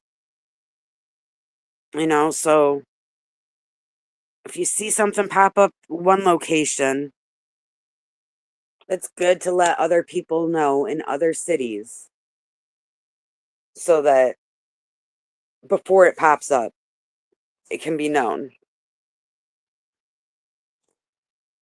And I don't know. I think I'm gonna tap out this time. I think I'm done. Have no clue when my next stream's gonna be, but I probably will stream a few more times before the council meeting at 5 p.m. Eastern time. I'm running out of time to stream on StreamYard for free. And I have like a week before that renews. And they want like $90 a month to get the paid version to get more time. So there might be a point where I got to switch over and just stream directly from YouTube, but I'm not going to be quiet about this. I hope you guys aren't either. You know, tell everyone,